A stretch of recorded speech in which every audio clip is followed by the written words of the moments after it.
నమస్కారం గురుగారు. శ్రీమాత్రే నమః. గురుగారు, ధర్మ సందేహాలని కొన్ని ఉంటాయి. అందులో భాగంగా చాలా మంది కామెంట్స్లో అడుగుతూ ఉంటారు, వీటికి ఏంటండి సమాధానం అని చెప్పి. అందులో ఎక్కువగా అడిగేది ఏంటంటే, అసలు జాతకాలు అంటే ఏంటండి, ఎందుకు నమ్మాలి మేము, జాతకం అంటే ఏం జరుగుతుందో చెప్పేస్తారా, అసలు జాతకాలలో వేటికి జాతకాలు చూస్తే మంచిది, ఏ సందర్భంలో చూడాలని అడుగుతూ ఉంటారు. నిజమే అనిపించింది నాకు. అసలు జాతకం అంటే ఏంటి, అందరూ చూపించుకోవాలా, అసలు ఏమనుంది మన శాస్త్రంలో జాతకం గురించి? శ్రీ గురుభ్యో నమః. శ్రీమాత్రే నమః.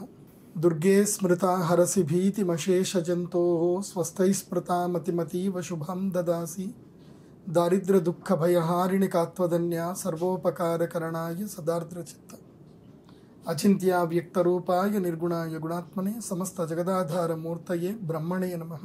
శ్రీమాత్రే నమః. ఫస్ట్ ఈ వీడియో చూసేటువంటి ప్రేక్షకులందరికీ కూడా నేను చెప్పేది ఏంటంటే, మీలో నాస్తికత్వం ఉంటే, మీరు జాతకాన్ని నమ్మను అన్న భావన మీకుంటే, ఓపిక్గా ఈ వీడియో మొత్తం చూసేది ఉంటేనే చూడండి. అందుకోసమంటే నాస్తికులకు కూడా నేను సరైన సమాధానం చెప్తాను. జ్యోతిష్యం మూఢనమ్మకం అని ఒక ఛానల్ వాళ్ళు వేసేవాళ్ళు, తర్వాత వేయడం మానేశారు. ఎందుకోసమంటే ఆ మూఢనమ్మకం కాస్త వాళ్ళకి తెలిసింది, జ్యోతిష్యం మీద నమ్మకం కలిగింది కాబట్టి వాళ్ళు ఆ మూఢనమ్మకం వేయడం మానేశారు. కాబట్టి ఎందుకోసమంటే మూఢనమ్మకం అన్నప్పుడు దేవుడు తప్పకుండా నీకు నమ్మకం కలిగించినట్టే చేస్తాడు. ఎక్కడ పరీక్షలు పెట్టాలో వాడు పరీక్షలు పెట్టి నువ్వు వెళ్ళేటట్టుగా చేస్తాడు. కాబట్టి జ్యోతిష్యం అనేది ఒకవేళ మూఢనమ్మకమే అని అంటే, మరి ఇన్ని ఉద్గ్రంథాలకి ఇన్ని ఫార్ములాస్ ఎక్కడి నుంచి వస్తాయి? ఇప్పుడు మనం అబద్ధాన్ని కూడా అంత ఫార్ములైజ్గా రాయలేం కదా, అబద్ధం అనే దాన్ని కూడా. పోనీ ఎన్నో సంవత్సరాలు, ఎన్నో కోట్ల సంవత్సరాల నుంచి ఉన్న శాస్త్రానికి సంబంధించిన గ్రంథాలు ఇప్పటికీ ఉన్నాయి. ఇప్పటికీ శాస్త్రజ్ఞులు పాటిస్తున్నారు. ఇప్పటికీ మా దగ్గరికి ఎంతోమంది జనాలు వస్తున్నారు. నా దగ్గర ప్రతి నెల నా దగ్గర అపాయింట్మెంట్స్ ఎన్ని ఉంటాయంటే, అది కూడా నేను సెలెక్టెడ్గానే అపాయింట్మెంట్స్ ఇస్తాను. ఎవరికి పడితే వాళ్ళకి ఇవ్వను నేను. అంటే నాకు ఈ తలనొప్పి తెచ్చేవాళ్ళు నేను అపాయింట్మెంట్ ఇవ్వను. గౌరవము, మర్యాద ప్లస్ గురువు అన్న నమ్మకము, విశ్వాసం, హంబుల్నెస్ ఉంటేనే అపాయింట్మెంట్ ఇస్తా. చాలా మంది ప్రశ్న అడిగారండి, ప్రదీప్ జోషి గారి అపాయింట్మెంట్ అసలు ఎలా తీసుకున్నారు అంటే, ప్రాసెస్ ఏంటి అని అడుగుతున్నారు. ఎవరిని ఫస్ట్ అప్రోచ్ అవ్వాలి, నెంబర్కి డైరెక్ట్ కాల్ చేయాలా, మెయిల్ చేయాలా, ఎప్పటి నుంచో మీతో మాట్లాడదాం అనుకున్న వాళ్ళు ఉంటారు? ఏం లేదు, వెరీ సింపుల్. అంటే చదువుకున్న వాళ్ళకైతే, అంటే కొంచెం టెక్నాలజీ తెలిసిన వాళ్ళకైతే సింపుల్. pradeepjoshi.com వెబ్సైట్ ఉంటుంది. వెబ్సైట్లోకి వెళ్ళాలి, అపాయింట్మెంట్లోకి వెళ్ళాలి. అక్కడ ఒక 1000 రూపీస్ పే చేస్తే మీకు అపాయింట్మెంట్కి సంబంధించి మీ డీటెయిల్స్ అన్నీ ఎంట్రీ చేయాలి. ఎంట్రీ చేస్తే మా పిల్లలు ఏం చేస్తారు అంటే, మీ date of birth, time, place అన్ని పెట్టి నాకు పంపిస్తారు. పంపించిన తర్వాత నేను చూస్తా యోగ్యత ఉందా లేదా, అపాయింట్మెంట్కి ఇచ్చే యోగ్యత ఉందా లేదా చూస్తా. అలా కూడా ఉంటుంది.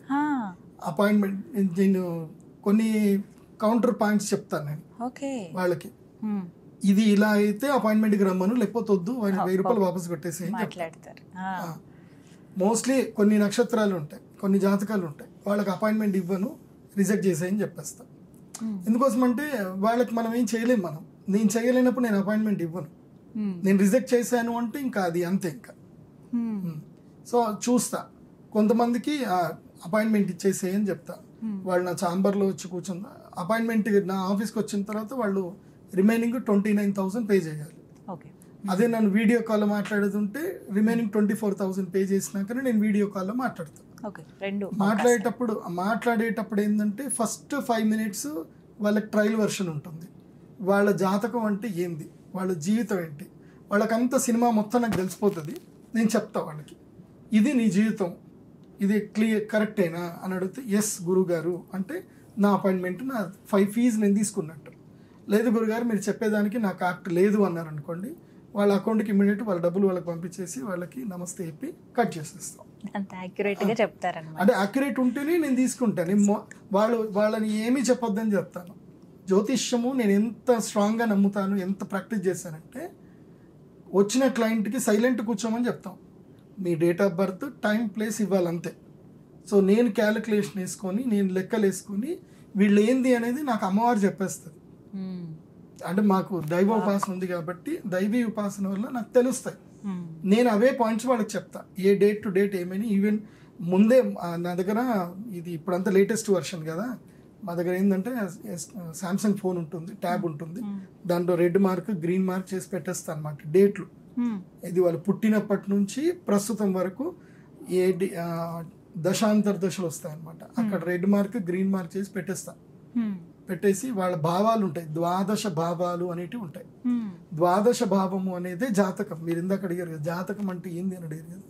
ద్వాదశ భావం మనిషి జీవితం మొత్తం కూడా ఈ 12 భావాల్లోనే ఉంటాయి. ఆ ద్వాదశ భావాల్లో నేను రెడ్ మార్క్ గ్రీన్ మార్క్ చేసి పెడతాను.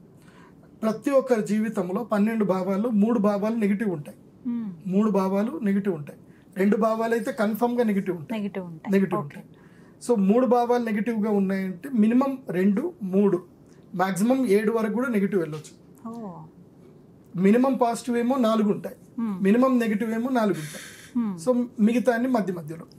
సో అంటే లగ్నము, ధనస్థానము అవేంటివో మీకు చెప్తాను. సో ఈ భావాలన్నీ చూసి నేను రెడ్ మార్క్ గ్రీన్ మార్క్ చేసినాక మొత్తం నేనంతా అప్డేట్ చేసుకొని అప్పుడు నేను జాతకం చెప్పడం స్టార్ట్ చేస్తాను. సో వాళ్ళకి చెప్తాను నీ జాతకం ఇదినైనా నీ జీవితం ఇదినైనా అని చెప్తే వాళ్ళు రైట్, వాళ్ళు క్లియర్గా ఉంటాయన్నమాట. ఈ డేట్ అని మొదలు క్లియర్గా ఉంటాయి. సో వాళ్ళు ఆశ్చర్యపోవడం తప్ప ఇంకేం ఉండదు అక్కడ.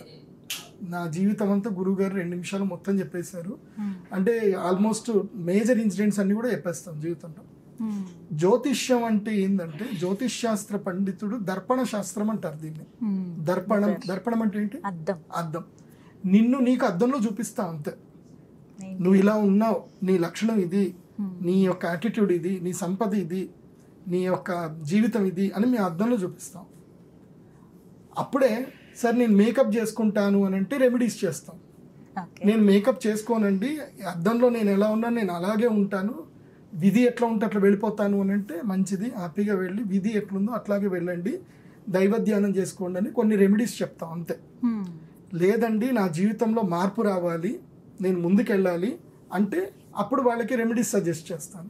రెమెడీస్ చేసుకుంటే వాళ్ళకి మార్పులు వస్తాయి. అండ్ వన్ మోర్ ఏంటంటే నేను అపాయింట్మెంట్ ఇచ్చినప్పుడు కొన్ని కండిషన్ చెప్తా, అది కూడా మీరు వినండి, మీరు తెలుసుకోవాలి. ఒకటి, once appointment fees paid not return. ఏది ప్రెడిక్షన్ యాక్యురేట్గా ఉన్నాయి అని మీరు ఒప్పుకున్న తర్వాత మళ్ళీ ఫీజు రిటర్న్ అడగొద్దు. ఇంకా ఎందుకోసం అంటే నా డ్యూటీ నేను కరెక్ట్ చేసా కదా, నేను ఒకవేళ రాంగ్ అవుతే ఫీజు రిటర్న్ ఇస్తా, లేకపోతే లేదు. రెండోది, ఉద్యోగమే చేస్తాను, నేను ఆల్రెడీ ఒక కమిటెడ్ మైండ్లో ఉన్నాను అని అనుకుంటే నా దగ్గరికి రావద్దు.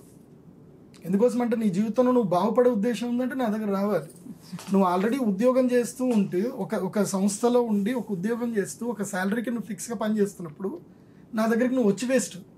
ఎందుకోసం నీ జాతకంలో రాజయోగం ఉంటుంది, కానీ నువ్వు ఆ రాజయోగానికి నువ్వు రెడీ లేవు. ఆ ఉద్యోగంలోనే ధైర్యం చేసి బయటకు రాలేవు. నా మాట విని ధైర్యం చేసి నువ్వు బయటకు రాలేనప్పుడు నువ్వు నా దగ్గరికి రావద్దు. వేస్ట్, నీ 25,000 వేస్ట్ నాకు ఇచ్చి. అండ్ వన్ మోర్, ఇంకోటి ఏంటంటే ఒకవేళ నువ్వు నా దగ్గరికి వచ్చినా నీ జాతకం అక్యురేట్ ఉన్నా నీ జీవితంలో గ్రోత్ రాదు అని ఉంటే నేను ఫీజే తీసుకోను, నేనే డబ్బులు ఇచ్చి పంపించేస్తాను. నేను ఫీజు తీసుకోను. నేను వాళ్ళు ఒకవేళ పేదవాళ్ళు అయ్యుండి చాలామంది వస్తారు ఇట్లా అప్పులు చేసుకొని పెట్టుకొని మరీ వస్తారు. నేను చెప్తా, మీరు నాకు అవన్నీ చెప్పొద్దు, మీరు అప్పులు చేశాను నేను గోల్డ్ పెడితే అపాయింట్మెంట్కి వచ్చాను చెప్పొద్దు. నాకు తెలిసిపోతుంది నీ స్థితి ఏందో, నీ ఆర్థిక పరిస్థితి ఏందో నా జాతకంలో తెలిసిపోతుంది.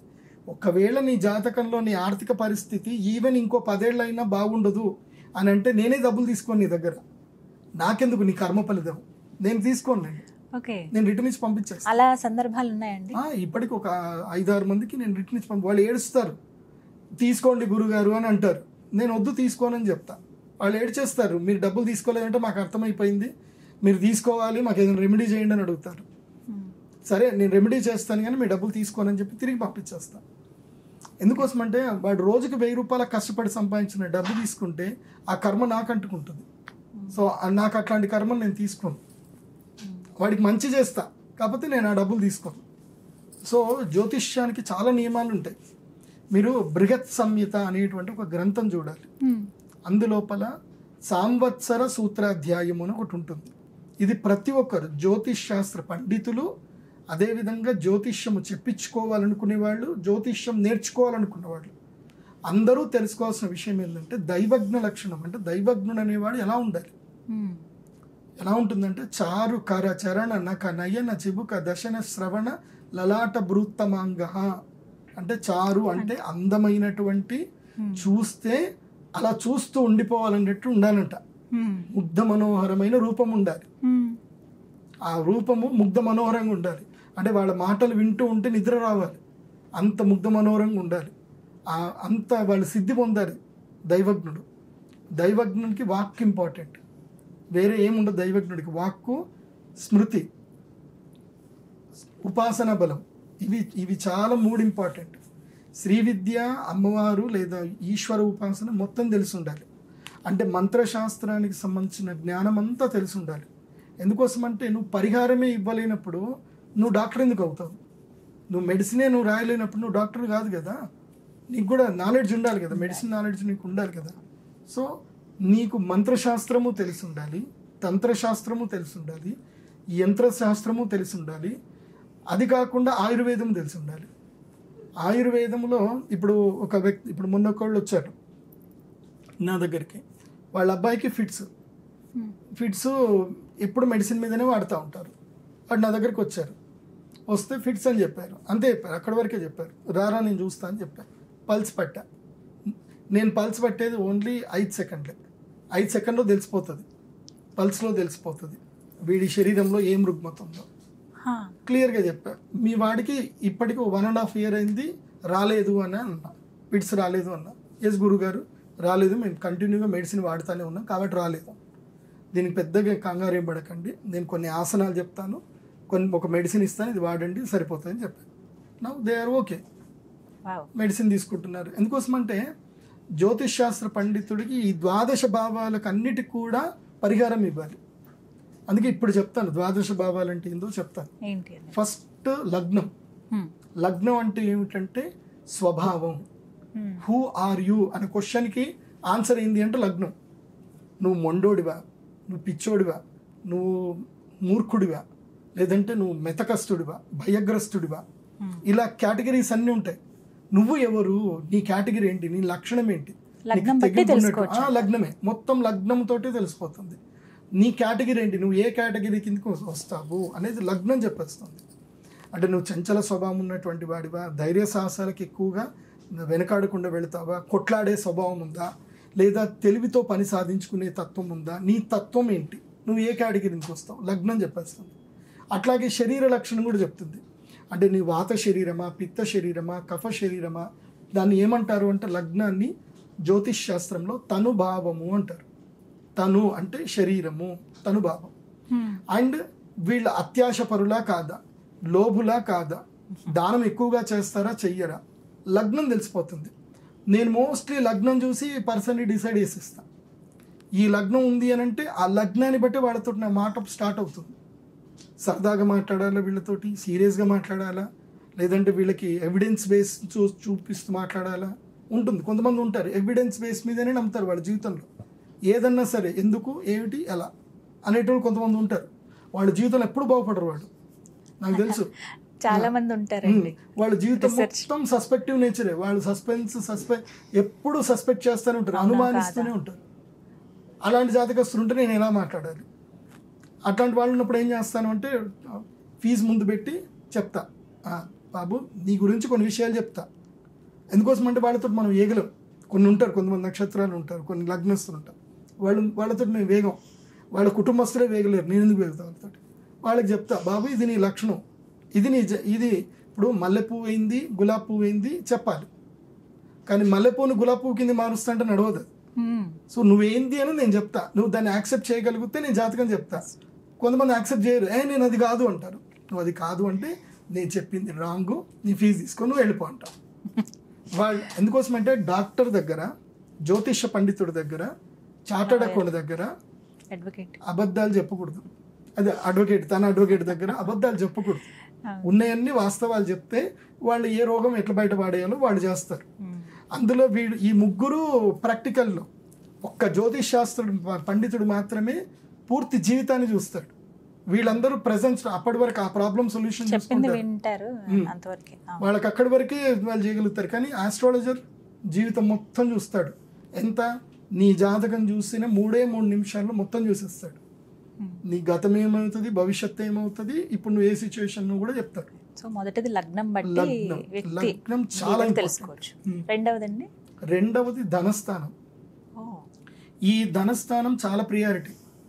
శరీరంలో కుడి భాగం చెప్తుంది, ధనం చెప్తుంది. అంటే పుట్టుకతోటే 14 సంవత్సరాల వరకు ధనయోగం ఉందా లేదా చెప్తుంది. కొంతమంది పిల్లలు ఉంటారు బార్న్ విత్ సిల్వర్ స్పూన్ అంటారు, బార్న్ విత్ గోల్డ్ స్పూన్ అంటారు. వాళ్ళు పుట్టగానే సడన్ గా వాళ్ళ ఇంట్లో అదృష్టం వచ్చేస్తుంది, డబ్బులు వచ్చేస్తాయి, సంపదలు అయిపోతుంది. ఏమోనండి వీడు పుట్టాడు, లేదంటే ఇది పుట్టింది, ఇది లక్ష్మీదేవి లాగా మా ఇంట్లో పుట్టింది, కథం మొత్తం మా ఇంట్లో మా స్టైలే మారిపోయింది. అందుకే కొంతమంది తమ ఆడపిల్లల్ని లక్ష్మీదేవి లాగా పుట్టిందని కన్యాదానం ఇవ్వము, అల్లుడిని ఎల్లరికని తెచ్చుకుంటూ ఉంటారు. అందుకే చాలా మంది పెళ్లి చేసే ముందు నా దగ్గరికి వచ్చి అడుగుతారు, మా పిల్లని మేము కన్యాదానం ఇవ్వాలా లేదా ఇల్లింటనే తెచ్చుకోవాలా. ఇది చాలా ప్రియారిటీ. ఆడపిల్లల్ని కొంతమంది ఇళ్లలో ఆడపిల్లని కన్యాదానం చేసిన వెంటనే వాళ్ళ సంపద అంతా పోతుంది. సో అందుకే ఈ ధనస్థానం చూడాలి. ఈ ధనస్థానం చూసి ఆడపిల్ల అయితే గనక ఈమె అదృష్టవంతురాల యోగ జాతకురాల అనేది ద్వితీయ స్థానంతో తెలుసుకోవాలి. అది పుట్టినప్పటి నుంచి 14 సంవత్సరాల దాకా అది పనిచేస్తుంది.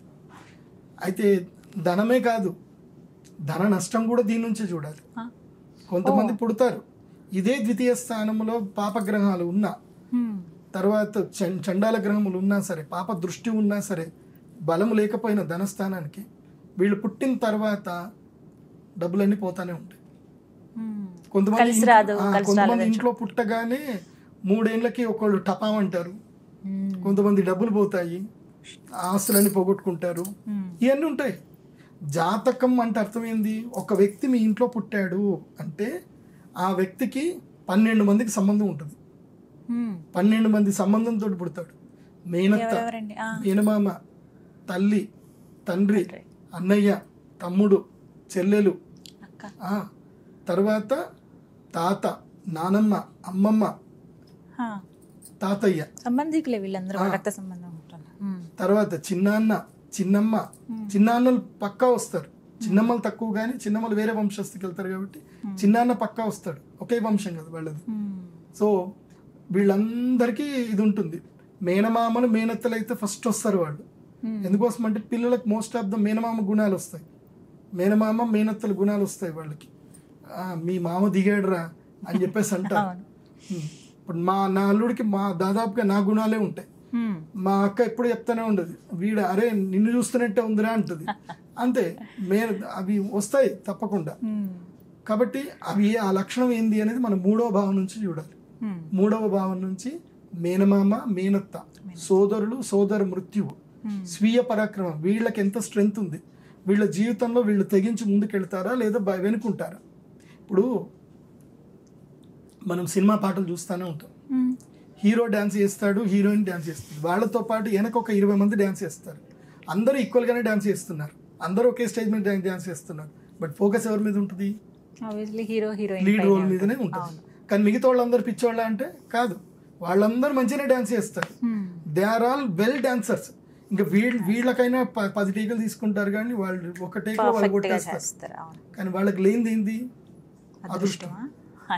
వాళ్ళు మెయిన్ ముందుకు రాలేరు కదా, వాళ్ళు ఎప్పుడు వెనకనే ఉంటారు. వాళ్ళు కూడా మంచిగా డ్యాన్స్ చేస్తారు, యాక్టింగ్ కూడా నేర్చుకొని ఉంటారు, వాళ్ళు కూడా సినిమాలో గొప్పగా అవుదామని అనుకుంటారు. కానీ వాళ్ళు తెగించరు. ఏముండదు వాళ్ళ దగ్గర? తెగింపు ఉండదు. భయం ఏమవుతుందో భయపడుతూనే ఉంటారు. అంటే నాకు అనిపిస్తూ ఉంటుంది, వీళ్ళు ఇంత మంచి డ్యాన్స్ చేస్తారు, ముందుకు వెళ్ళొచ్చు కదా అని చెప్పి. నేను సినిమా షూటింగ్లోకి వెళ్ళినప్పుడు కూడా నేను ఒకరిని అడిగాను అనమాట, ఏంటిది మీరు కూడా యాక్టింగ్ ఏదైనా ట్రై చేయొచ్చు కదా అని అంటే, లేదండి మాకు ఫుల్ ఫైనాన్షియల్ ఇష్యూస్ ఉంటాయి, మేము ఒక పూట బేటా తీసుకొని వెళ్ళిపోతాం మేము అంతే అని అంటారు. సో వాళ్ళు బేటాకే పని చేస్తారు, వాడికి తెగింపు రాదు. అంటే వాడి దగ్గర అన్నీ ఉన్నాయి కానీ తెగింపు లేదు. సో నీ జీవితంలో నీకు తెగింపు ఉందా లేదా అని తెలుసుకోవాలి అని అంటే, ఒకవేళ తెగించడం వల్ల లాభం వస్తుందా రా తెలుసుకోవాలంటే తృతీయ స్థానం చూడాలి. తృతీయ స్థానం స్వీయ పరాక్రమం. అండ్ కొంతమంది ఇళ్లలో పిల్లలు పుట్టగానే చనిపోతారు. ఒక ఇంట్లో ఒక పిల్లాడు పుట్టాడు, తర్వాత ఏదైనా డెలివరీకి కాన్పుకి వెళ్తా ఉంటే వాళ్ళు 9వ నెలకు వచ్చిన తర్వాత చనిపోవడం జరుగుతుంది. దానికి కారణం ఏందో తెలుసుకోవాలంటే ముందు పుట్టిన పిల్లాడితో కారణం తెలుసుకోవచ్చు. సోదర మృత్యు కూడా తెలుస్తుంది. అంటే పుట్టినటువంటి పిల్లవాడి జాతకంలో 3వ స్థానంలో గనక పాపగ్రహాలు ఉన్నా, రాహు ఉన్న, కేతు ఉన్న, చంద్రరాహు యుతి ఉన్న, సూర్యరాహు యుతి ఉన్న, నెక్స్ట్ గర్భానికి నష్టం ఉంటుంది. ఇప్పుడు మొదటి గర్భం అలా పోతుంది చాలా మందికి, రెండో గర్భం నిలుస్తుంది, తర్వాత రెండో గర్భంలో కూడా తెలిసిపోతుంది, మొదటి గర్భం పోయిందని తెలిసిపోతుంది. వీళ్ళు పుట్టినప్పుడే తృతీయ స్థానం వీక్ గా ఉంది అని అంటే, ఈ పిల్లాడు పుట్టకన్నా మునుపు నీకు గర్భం పోయిందని చెప్పవచ్చు. కొన్ని విషయాలు ఏం జరుగుతుందంటే అసలు మిరాకిల్ అండి ఇది. నేను కొంతమందిని ప్రశ్న అడిగా, నాది ఎప్పుడు ప్రెడిక్షన్ మోస్ట్లీ రాంగ్ ఉండదు, నాది రాంగ్ ఉండదు, యాక్యురేట్ ఉంటుంది. నా దగ్గరికి ఒకళ్ళు వచ్చారనమాట, గోదావరి జిల్లా నుంచి వచ్చారు, జాతకం చూసా. నేను ఆ పిల్లాడి జాతకం చూసి ఈ పిల్లాడి తరువాత ఒక సంతాన నష్టం ఉందా జరిగింది అని అన్నా. వాళ్ళ అమ్మ కాదు అంటది. నేను అటు ఇటు చూసి, మీరు మీ కొడుకుని తర్వాత తల్లి మీరు బయటకు వెళ్ళండి, మీ డాడీతో నేను మాట్లాడాలని ఆయన కూర్చోబెట్టా. ఫోన్ బయటకు తీసుకెళ్ళిపోండి అని చెప్పి, అంటే నేను వాయిస్ రికార్డ్ పెట్టుకోమని చెప్తా, బయటకు తీసుకపోండి చెప్పి, చూడు బాబు ఈ పిల్లవాడి జాతకరీత్యా ఈ పిల్లవాడు పుట్టిన 5వ ఏటకి సోదర మరణం ఉంది, అది నువ్వు రాంగ్ అని చెప్తే నీ డబ్బులు నీకు ఇచ్చేస్తా, వెళ్ళిపో, రైట్ అయితే నిజంగా ఎక్కువ అన్నా. వాడు చెప్పిండు, అయింది గురూజీ, ఎవరికి తెలియదు, మీరు కూడా ఎవరికి చెప్పకండి అంటే, సరే ఓకే, కానీ ఇలాంటి పొరపాటు ఇంకోసారి చేయకండి, దీనికి మీరు పరిష్కారం చేసుకోవాలి అని చెప్పా. సరే గురూజీ అని చెప్పాడు. అంతే. నేను బయటకు పంపించిన అంటే సీక్రెట్స్ ఏమైనా మాట్లాడతానని అర్థం అనమాట. సో తెలిసిపోతుంది సోదర మృత్యు ఉంది అంటే అది ఉంటుంది. అంటే ఈ తల్లికే ఉండాలని రూల్ ఏం లేదు కదా, వాడికి సోదరుడు అంటే వేరే తల్లికైనా సరే వాడి సోదరుడే కదా. సో కజిన్స్ అయినా ఏదైనా అంతే. సో అవన్నీ తండ్రి గర్భం, తండ్రి ప్రధానం, తల్లి ప్రధానం కాదు అక్కడ. సో తృతీయ భావం చూడాలి. ఆ తర్వాత చతుర్థ భావం వస్తుంది.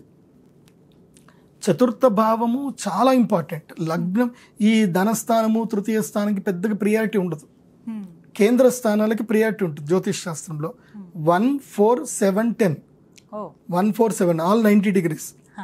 ఈ వీటికి ప్రియారిటీ ఎక్కువగా ఉంటుంది. ఎందుకోసం అంటే 90 degreesలో ఎఫర్ట్స్ ఎక్కువ పడుతుంది. అంటే సూర్య కిరణాల యొక్క రేడియేషన్ జాతకస్తుడి మీద ఎక్కువగా పడుతుంది. అందుకే జ్యోతిష్ శాస్త్రంలో కేంద్ర స్థానాలు చాలా కీలకమని చెప్తారు. నేను ఇప్పుడు చెప్పేదంతా కూడా ఒక ట్యుటోరియల్ అనుకోండి, ఒక లెసన్ ఇది. మీరు నేను ఈ సబ్జెక్ట్ ఫస్ట్ బేసిక్స్ ఇవి తెలుసుకోవడానికి ఎంత కష్టపడ్డాను అనేది నాకు తెలియాలి. గురుగారి ఇంట్లో చాలా సేవ చేశాను, ఎంతో పని చేస్తే తప్ప ఆయన గురువుగారు రోజుకింత చెప్తే నాకు ఇంత జ్ఞానం వచ్చింది. నా 3 సంవత్సరాల కష్టాన్ని మీకు ఈ 30 నిమిషాల వీడియోలో చెప్తున్నా. అంటే మీరు అర్థం చేసుకోండి, your lucky is fellow. So చతుర్థ భావం చాలా ఇంపార్టెంట్. పిల్లవాడు పుట్టగానే తల్లికి గండం ఉంటుంది, అది చతుర్థ భావం చూస్తే తెలుస్తుంది. తల్లికి గండం ఉందా లేదా. కొంతమంది జీవితంలో తల్లియే శత్రువు అవుతుంది, కొంతమంది జీవితంలో తల్లే శత్రువు. ఏ రకంగా? ఇప్పుడు ఉదాహరణకి ఇవాళనే ఒక క్లయింట్ వాళ్ళు ఆంధ్రప్రదేశ్ నుంచి ఫోన్ చేశారు. ఆమె జాతకం చూశారు. ఆమె తల్లి ఆ కూతురికి పెళ్లి చేయలే, 30 ఏళ్ళు అయింది. ఇప్పుడు నేను ఇవాళ మాట్లాడిన వ్యక్తికి 50 ఏళ్ళు. గవర్నమెంట్ టీచరు, నెలకి ₹1,00,000 శాలరీ ఇప్పుడు. కానీ ఆవిడకి తన తల్లి పెళ్లి చేయలే. దీనికి పెళ్లి చేస్తే నాకెవరు చేస్తారు? ఆమె చేయలే. ఆమె చచ్చేంత వరకు ఆమెకి ఏ సంబంధం వచ్చినా ఎలగొట్టేయడము, లేదు మా అమ్మాయికి ఈ సంబంధం సెట్ అవ్వదని చెప్పడము చేసింది. నేను జాతకం చెప్తూనే ఎవరు కూడా అంత డైరెక్ట్ స్టేట్మెంట్ ఇవ్వరు. నేను డైరెక్ట్గా చెప్పా, అమ్మ నీ జీవితంలో నీ తల్లియే నీకు శత్రువు చెప్తే ఆమె ఎస్ గురుజీ ఫస్ట్ మీరు ఒక్కళ్ళు మాత్రమే చెప్పారు ఈ విషయము, నేను నా అంతరాత్మకు కూడా ఈ విషయం నేను చెప్పుకున్నా తప్ప ఎవరికి చెప్పలేదు. అది ఆమె చచ్చిపోయేంత వరకు ఈమెతో సేవలు చేయించుకుంది, తల్లియే శత్రువు. కొంతమంది జీవితంలో ఉంటుంది అంతే. కొంతమంది పిల్లలకు పెళ్ళిళ్ళు చేయరు, అది ఎందుకు చేయరో అర్థం కాదు. మా కోడలు వస్తే వీడు పోతాడను, అదేమో కొంతమంది ఉంటారు. అంటే అది వాళ్ళ యొక్క స్వాభావికం అనుకోవాలి తప్ప వాళ్ళ స్వార్థం అనుకోవడానికి లేదు. అది అంతే. ఇప్పుడు మీరు తేలుని పట్టుకున్నారు, అది కుట్టింది, దాని లక్షణం అది. ఈ జాతకంలో మాతృస్థానం బాగాలేదు అంటే నీ జీవితం అంతే, తల్లి మూలకంగా నీకు దుఃఖం వస్తుంది, అది నీ కర్మ ఫలితము అని అనుకోవాలి తప్ప తల్లిని దూషించడానికి లేదు. అది అంతే. ఇంకా అట్లాగే చతుర్థ స్థానములో గనక పాపగ్రహాలు ఉన్నా వాళ్ళ జీవితంలో వాళ్ళు ఇల్లు కట్టుకోలేరు. నేను నిన్న అదేదో అమెజాన్ ప్రైమ్లోనో ఒక సినిమా వచ్చింది, 3 BHK అని సినిమా వచ్చింది. ఎంత ఓపిక్గా సినిమా చూశానంటే చూసా. అంటే వాడి ఇల్లు కట్టుకుందాం అడ్వాన్స్ ఇద్దాం అని అంటే వాడికి ఏదో ఒక సమస్య వచ్చి పడుతుంది అనమాట. అదే చతుర్థ స్థానం. మీరు అందరు 3 BHK సినిమా చూస్తే వాళ్ళకి జీవితంలో చతుర్థ స్థానం బాగా లేదు అని అర్థం. అంటే గృహయోగం లేకపోతే వాళ్ళకి 4వ స్థానం బాగా లేకపోతే గృహయోగం ఉండదు. అట్లాగే అట్లాగే కొంతమందికి మంచి మంచి ఇళ్ళు కట్టుకుంటారు, వాళ్ళకి అప్పు భయంకరంగా ఉంటుంది కానీ వాళ్ళు మంచి ఇండ్లలో లగ్జరీ ఇళ్ళలో ఉంటారు. కొంతమందికి సొంత ఇల్లు ఉండదు కానీ వాడికి ఎక్కడ పోయినా లగ్జరీ ఇల్లు దొరుకుతుంది. అట్లాంటి వాళ్ళందరికీ చతుర్థ స్థానం బాగుంది అని అర్థం. అంటే సుఖపురుషులు చతుర్థ స్థానం బాగా ఉంటే సుఖపడతారు. నీ దగ్గర డబ్బు లేకపోయినా నువ్వు సుఖపడతావు. ఇప్పుడు ఎగ్జాంపుల్ ఏంటంటే, ఒక పిల్లాడు ఉన్నాడు మా దగ్గరనే, పౌరోహితుడు. వాడు పౌరోహిత్యం చేసుకుంటూ ఉండగా ఒకళ్ళు వాళ్ళ కుటుంబస్తులు రెగ్యులర్ గుడికి వస్తూ ఉంటారు కదా, వాళ్ళు అమెరికా వెళ్ళిపోతున్నారు. బాబు మేము అమెరికా వెళ్తున్నాం, మేము ఎవరిని నమ్మము, మా విల్లా తాళం నీ చేతికి ఇచ్చేస్తాము, మా విల్లాలో నువ్వు ఉండు, మేము అమెరికాకి వెళ్తున్నాం. ఎందుకోసం అంటే మేము ఎప్పుడు వస్తామో ఎప్పుడు పోతామో మాకు తెలియదు, మేము మళ్ళీ వేరే వాళ్ళ ఇంట్లో ఉండలేము, మేము వేరే వారికి అద్దెకు ఇవ్వలేము, కాబట్టి మా ఇంట్లో నువ్వు ఉండని చెప్పారు. వాడు ఇప్పటికీ 15 ఏళ్ళు అవుతుంది, అదే ఇంట్లో అదే లగ్జరీ విల్లాలో వాడు ఉంటున్నాడు. ఆ విల్లా వాడు కొనుక్కోవాలంటే వాడికి 15 కోట్లు కావాలి. 15 కోట్లు కావాలి అంటే 15 సంవత్సరాల క్రితం ఆ విల్లా కాస్ట్ 3 కోట్లు, ఇప్పుడు ఆ విల్లా కాస్ట్ 15 కోట్లు. ఇదే గచ్చిబౌలి ఏరియాలో. వాడు పూజారి మాత్రమే. వాడు అదృష్టం ఏంటంటే పంతులు గారు అని నమ్మకంగా ప్రతిరోజు ప్రేమగా మాట్లాడేవాడు. నమ్మకంతో తాళం ఇచ్చేశారు. ప్రతిరోజు వాళ్ళకి ఫోన్ చేస్తాడు, వాళ్ళకి గోత్రనామాల పూజలు చేస్తాడు, అన్నీ చేస్తాడు. వాడికి పెళ్ళైంది, 2 పిల్లలు, చక్కగా వాడు ఆ విల్లాలోనే ఉంటాడు. వాడు వీళ్ళు ఎన్నడూ పంతులు మా ఇంటికి వెళ్ళిపోవని వీళ్ళు అనరు. వాళ్ళు అక్కడ వెల్ సెటిల్డ్, వాళ్ళు ఇంటికి రారు, వేరే వాళ్ళను వాళ్ళు నమ్మరు, వాళ్ళ చుట్టాలకి ఇల్లు ఇవ్వరు. ఇప్పుడు ఇదే చతుర్థ స్థానం అంటారు. వాడి 4వ ఇంట్లో బలం ఎక్కువ ఉంది అంటే వాడు సొంత ఇల్లు కొనుక్కున్నా పర్వాలేదు, వాడు ఇంకో ఇంట్లో వెళ్ళిపోయి ఉంటాడు. సో చతుర్థ స్థానం బలంగా ఉంటే కనుక గృహయోగం ఉంటుంది. అదంతే. ఇంకా తర్వాత పంచమ స్థానం పుత్రస్థానం. ఇది చాలా కీలకం. పుత్రస్థానము, జ్ఞానస్థానము, విచక్షణ స్థానము, విద్యాస్థానం. అంటే పిల్లలు మంచిగా పుట్టాలి అన్నా ఈ స్థానం బాగుండాలి. ఈ స్థానాన్ని బట్టి ఎంతమంది పిల్లలు ఉంటారు, మగపిల్లల ఆడపిల్లల అన్నీ చెప్పచ్చు పంచమ స్థానాన్ని బట్టి. తర్వాత వీడికి విద్య ఉందా లేదా కూడా చెప్పేయచ్చు. నేను చాలామందికి చూసి చెప్తాను, ఇంటర్మీడియట్గా అయిపోయి ఉంటుంది బాబు, నీ చదువు ఇక్కడ దాకా ఉంటుంది, ఇక్కడికి చదువు ఆపేస్తామని చెప్పేస్తాను. కొంతమంది చదివిన చదువు వేరే ఉంటుంది, చేసే పని వేరే ఉంటుంది. అది పంచమ స్థానం బట్టి తెలిసిపోతుంది. అంటే విద్యాయోగం ఉందా లేదా, విచక్షణ ఉందా లేదా. కొంతమందికి విచక్షణ చాలా ఎక్కువగా ఉంటుంది. అంటే ఎవరి దగ్గర ఎంత మాట్లాడాలి, ఎవరి దగ్గర ఏం మాట్లాడకూడదు, ఇది కొంతమందికి ఉంటుంది. కొంతమందికి ఏది ఉండదు, ఏది పడితే అది నోటికి వచ్చినట్టు మాట్లాడతారు. సో అది కూడా మనం ఈ పంచమ స్థానం బట్టి చెప్పొచ్చు. అంటే వాళ్ళ యొక్క థింక్ ఆఫ్ బిహేవియర్, వాళ్ళ యొక్క వొకాబులరీ ఎలా ఉంటుంది, కమ్యూనికేషన్ స్కిల్స్ ఎలా ఉంటాయి, ఇవన్నీ కూడా పంచమ స్థానం కూడా చెప్పొచ్చు. సో పంచమ స్థానం చాలా కీలకం.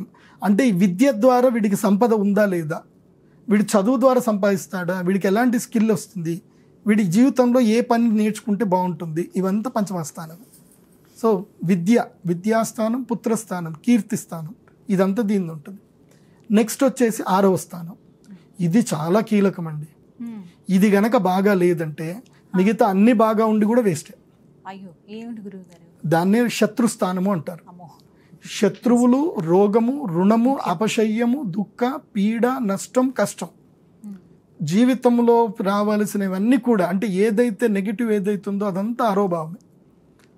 నేను ఇందాక ఒక వ్యక్తి జాతకం చెప్పాను కదా, ఆమె జాతకంలో 4 భావాలు, అంటే లగ్నము, చతుర్థ స్థానము, భర్త స్థానము, ఉద్యోగ స్థానం, ఈ 4 భావాలు యొక్క భావాధిపతులు మొత్తం కూడా 6వ స్థానంలోనే ఉన్నారు. నేను ఆమెను జాతకం చూడగానే చెప్పా, అమ్మ నీ జీవితంలో నువ్వు సంపాదిస్తావు కానీ సుఖపడవు, నీకు పెళ్ళి అవుతుంది కానీ సుఖపడవు, లేదంటే పెళ్ళి కాదు, నీకు తల్లి ఉంటుంది, నీ తల్లితోటి నీకు కష్టం ఉంటుంది, సుఖపడవు, నీకు నువ్వే శత్రువువి, మళ్ళీ నీకెవరో శత్రువులు కాదు ప్రపంచంలో, నీ తల్లి తర్వాత నీకెవరు శత్రువు అంటే అది నీకు నువ్వే.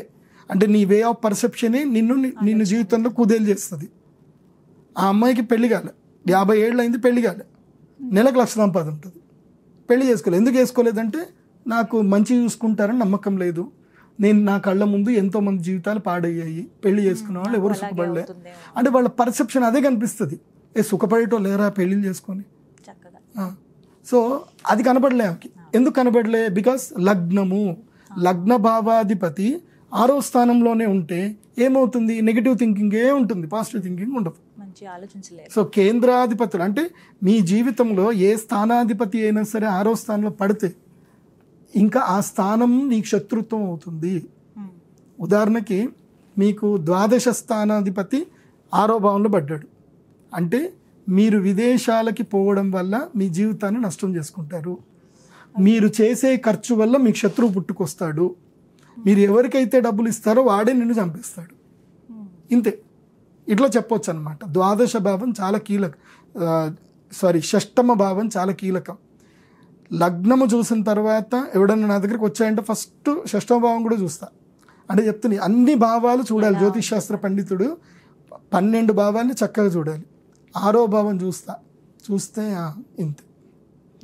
6వ భావం కనుక బలంగా ఉంటే వాళ్ళకి నేను రెమెడీస్ కూడా చేయించను. ఇంకా చెప్తా, రెమెడీస్ చేసుకుంటే చేసుకోండి, లేకపోతే లేదు, మీ ఇష్టము. నేను నా జీవితంలో ఇప్పటి వరకు నేను జాతకం చెప్పిన వాళ్ళు ఎవ్వరికి కూడా తిరిగి వాళ్ళకి ఫోన్ చేసి మీరు పలానా రెమెడీ చేసుకోండి అని బతిమలాడింది లేదు. నేను అస్సలు అడగను. నేను ఎందుకోసం అంటే వాడి కర్మ లాగున్నప్పుడు అట్లా కర్మ వదిలేయాలి. వాడికి ఒకవేళ గనక సంకల్ప బలం ఎక్కువగా ఉండి గురువు మీద నమ్మకం ఉండి గురువుగారు నా జీవితం బాగుపరచండి, నేను ఎంతైనా డబ్బులు ఖర్చు అయినా నేను రెమెడీ చేసుకుంటాను, తనకు తానే వస్తే చేస్తా. నాకయ్యి నేను అడగను. మా పిల్లలకు కూడా చెప్తాను, మీరు ఎప్పుడు ఫోన్ చేయొద్దు, జస్ట్ రిమైండ్ చేయండి, గురుగారు చెప్పారు రెమెడీస్ చేసుకుంటారా మీ ఇష్టం, అంతే రిమైండ్ చేయండి. కానీ డోంట్ ఎవర్ డూ బ్లాక్మెయిల్. మీరు చేసుకోకపోతే మీకు అదైపోతుంది ఇదైపోతుంది అని చెప్పకండి. ఎందుకోసం అంటే ఆస్ట్రాలజీ నెవర్ ప్రెడిక్ట్ 100%, 90% అవుతుంది.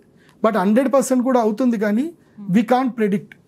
ఎందుకోసం అంటే వాడు అదృష్టం మంచిగా ఉండి ఇదే సుమన్ టీవీలో మీరు చెప్పిన ఏకాంబరనాథ స్వామి టెంపుల్కో లేకపోతే ముక్తేశ్వర్ టెంపుల్కో వాడు పోయిండే అనుకో, మిమ్మల్ని చూసి ఏమో వాడు అదృష్టం మంచిగా ఉండే అక్కడ వాడికి రావాల్సిన అనర్థాలన్నీ దేవుడి అనుగ్రహం వల్ల పోయి ఉండొచ్చేమో.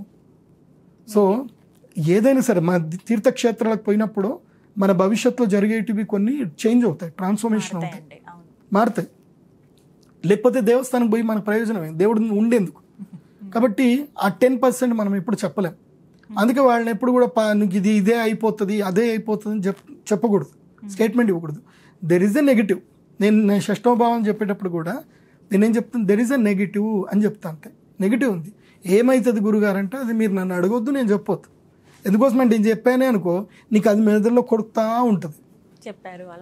దెర్ ఈజ్ ఎ నెగిటివ్, అంతే. అది ఏం జరుగుతుందో నాకు తెలుసు, అది జరగకుండా నేను అమ్మవారిని ప్రార్థన చేస్తా, అంతవరకు చెప్తా. లేదు నీకు రెమెడీ చేసుకుంటావా చేసుకో, అంతే. లేదు చేసుకోను అంటే అందుకోసం నేను ఫీజు ఎక్కువ తీసుకుంటా. వాళ్ళకి వెళ్ళేటప్పుడే వాళ్ళకి నిత్య దర్శన యంత్రం ఇచ్చే పంపిస్తా, అంటే అమ్మవారి శక్తి ఇచ్చే పంపిస్తా వాళ్ళకి. అంటే ఆ నెగిటివ్ జరగకుండా ప్రొటెక్షన్ ఇచ్చే పంపిస్తా, మోస్ట్లీ పంపిస్తా. ఎవరిని వితౌట్ నా నుంచి ఏది ఒక రెమెడీ గిఫ్ట్ తీసుకోకుండా ఎవరు వెళ్ళరు. కాంప్లిమెంటరీ తప్పకుండా ఇచ్చే పంపిస్తా, ఉత్తి చేత్తో ఎవరిని పంపించా. కాబట్టి షష్టమ భావం అంటే మనుషులకి రోగాలు ఎట్లా వస్తాయి, ఎలాంటి రోగం వస్తుంది. కొంతమందికి దీర్ఘకాలిక రోగాలు ఉంటాయి, బెడ్లో పడిపోతారు, బెడ్ రీడ్ అయిపోయి ఉంటారు. సో దీర్ఘకాలిక రోగాలు కానీ ఇవన్నీ కూడా శత్రుభావం ద్వారా తెలుసుకోవాలి. సో సప్తమ భావం అంటే ఏంటంటే చాలా లీడ్ అనమాట. ఇది కూడా చాలా కీలకమే. Life partner is most important. భార్య, భర్త, జీవిత భాగస్వామి, కోరికలు, జననేంద్రియములు అండ్ లాలస. అంటే రిప్రొడక్షన్ సిస్టమ్ ఈ వ్యక్తికి ఎలా ఉంది అనేది కూడా మనం సప్తమ స్థానం బట్టి చెప్పొచ్చు. అంటే ఈ వ్యక్తికి భార్య మూలకంగా భర్తృ మూలకంగా సంతానం అవుతుందా కాదా, ఈ వ్యక్తి యొక్క సెకండరీ క్యారెక్టర్ ఏంటి. లగ్నము ఇది ఒకటి చెప్తారు, కానీ సెకండరీ క్యారెక్టర్ అంటే ప్యూబర్టీ తర్వాత క్యారెక్టర్ మారుతుంది. పుట్టినప్పటి క్యారెక్టర్ వేరు, సెకండరీ క్యారెక్టర్ వేరు. అంటే 16 ఏళ్ల తర్వాత, అంటే 14 ఏళ్ళు మీసాలు గడ్డాలు వచ్చిన తర్వాత వాళ్ళ క్యారెక్టర్ ఏంది, వాళ్ళకి లస్ట్ ఉందా లేదా, వాళ్ళకి కోరికలు ఉన్నాయా లేవా, వాళ్ళ కాంక్ష ఎలా ఉంటుంది, వాళ్ళ యొక్క పర్సెప్షన్ ఎలా ఉంటుంది, ఇవన్నీ సప్తమ భావం బట్టి తెలుస్తుంది. అంటే వీళ్ళకి మొత్తం గ్రహాలే ఉన్న 9 గ్రహాలు 12 భావాలు అంతే. దీన్ని బట్టి మొత్తం చెప్పేది ఏమి ఉండదు, అవి నడిపించేస్తాయి అంతే. ఒక్క గర్ల్ ఫ్రెండ్ ఉందా, 10 మంది గర్ల్ ఫ్రెండ్ ఉన్నారా, ఒక్క బాయ్ ఫ్రెండ్ ఉన్నాడా, 20 మంది బాయ్ ఫ్రెండ్స్ ఉన్నారా, బాయ్ ఫ్రెండ్స్ని తీసుకుపోయి వాళ్ళని ఆశాంతం నాకించేస్తుందా, ఈ అన్ని విషయాలు సప్తమ స్థానం చూసి చెప్పేయచ్చు. సో జీవితంలో వివాహం ఉందా లేదా, సీక్రెట్ పెళ్లిళ్ళు ఏమైనా చేసుకున్నారా, అన్నీ తెలిసిపోతాయి. సప్తమ స్థానం చూస్తే వ్యక్తి క్యారెక్టర్ తెలిసిపోతుంది. ఏది సెకండరీ క్యారెక్టర్, రిలేషన్షిప్స్ తెలిసిపోతాయి. సప్తమ భావం చాలా కీలకం. సో వీళ్ళకి భార్య సుఖం ఉందా లేదా, భర్తృ సుఖం ఉందా లేదా, కొంతమందికి ఉంటుంది. వాళ్ళు పెళ్లి చేసుకుంటారు, పాప నిజాయితీగా ఉంటారు, వాళ్ళు ఏ తప్పు చేయరు. భర్త ఏం లేదు, ఇంట్లో జీతం ఇవ్వని పని మనిషిలాగా చూస్తాడు ఆమె, అంతే. అలాంటి జీవితం ఉందా లేదా. శని ఉన్నాడంటే అంతే. ఇంకా సప్తమ స్థానంలో శని రాహు ఉన్నాడు అంటే ఆమెకి భర్త నుంచి సుఖం ఉండదు. ఆమెను వాడుకుంటూనే ఉంటాడు తప్ప ఆమెకు ఒక రూపాయి ఇవ్వడు, ఆస్తి ఇవ్వడు, ఏమి ఇవ్వడు. శాపనార్థాలు పెడతానే ఉంటాడు. నువ్వు నా జీవితంలో నన్ను చంపడానికే వచ్చావు, నన్ను నాశనం చేయడానికి వచ్చావు, ఇవన్నీ ఆడు అంటానే ఉంటాడు. కానీ ఆమె మాత్రం ఎటు పోదిగా, ఆమె అట్లే కూర్చుంటుంది. సో కొంతమంది ఉంటారు అట్లా, వాళ్ళ జీవితాలు అట్లే ఉంటాయి. నాకు తెలిసి అమెరికాలో ఒక పెద్ద ఆవిడ, ఆమెకి 63 ఏళ్ళు, ఇప్పుడు 63 ఏళ్ళు. ఆమె 3 పిల్లల తల్లి. ఆమెను ఇప్పటికీ వాళ్ళ హస్బెండ్ ఒక్కసారి కూడా ప్రేమగా మాట్లాడాడు. ఆమె పేరు మీద ఒక బ్యాంక్ బ్యాలెన్స్ ఇయ్యడు, ఒక రూపాయి ఇయ్యడు.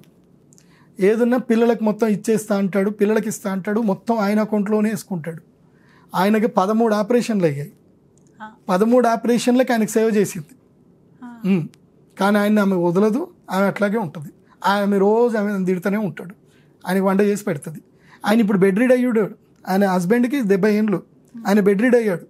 రోజు శాపనార్థాలు పెడతాడు, కానీ ఆమె సేవ చేస్తుంది, అంతే. ఇట్లాంటి కొన్ని జాతకాలు ఉంటాయి, అది అంతే, ఆ జాతకం అంతే. ఆమె ఎక్కడికి పోలేదు, ఎక్కడికి ధైర్యం చేయలేదు ఆమె. పరిహారాలు అలాంటివి ఉండవండి. అది కర్మ అది అంతే.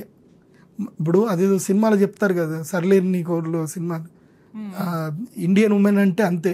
ఇది ఎంతమందికి అంది, భర్త ఇష్టం లేడు, ఎంతమందికి అంది, ఇద్దరికి అంది, ఇదేంది ఒక్కడికి అంది అన్నట్టుగా సేమ్ అంతే ఉంటుంది కొంతమంది జీవితం లోపల.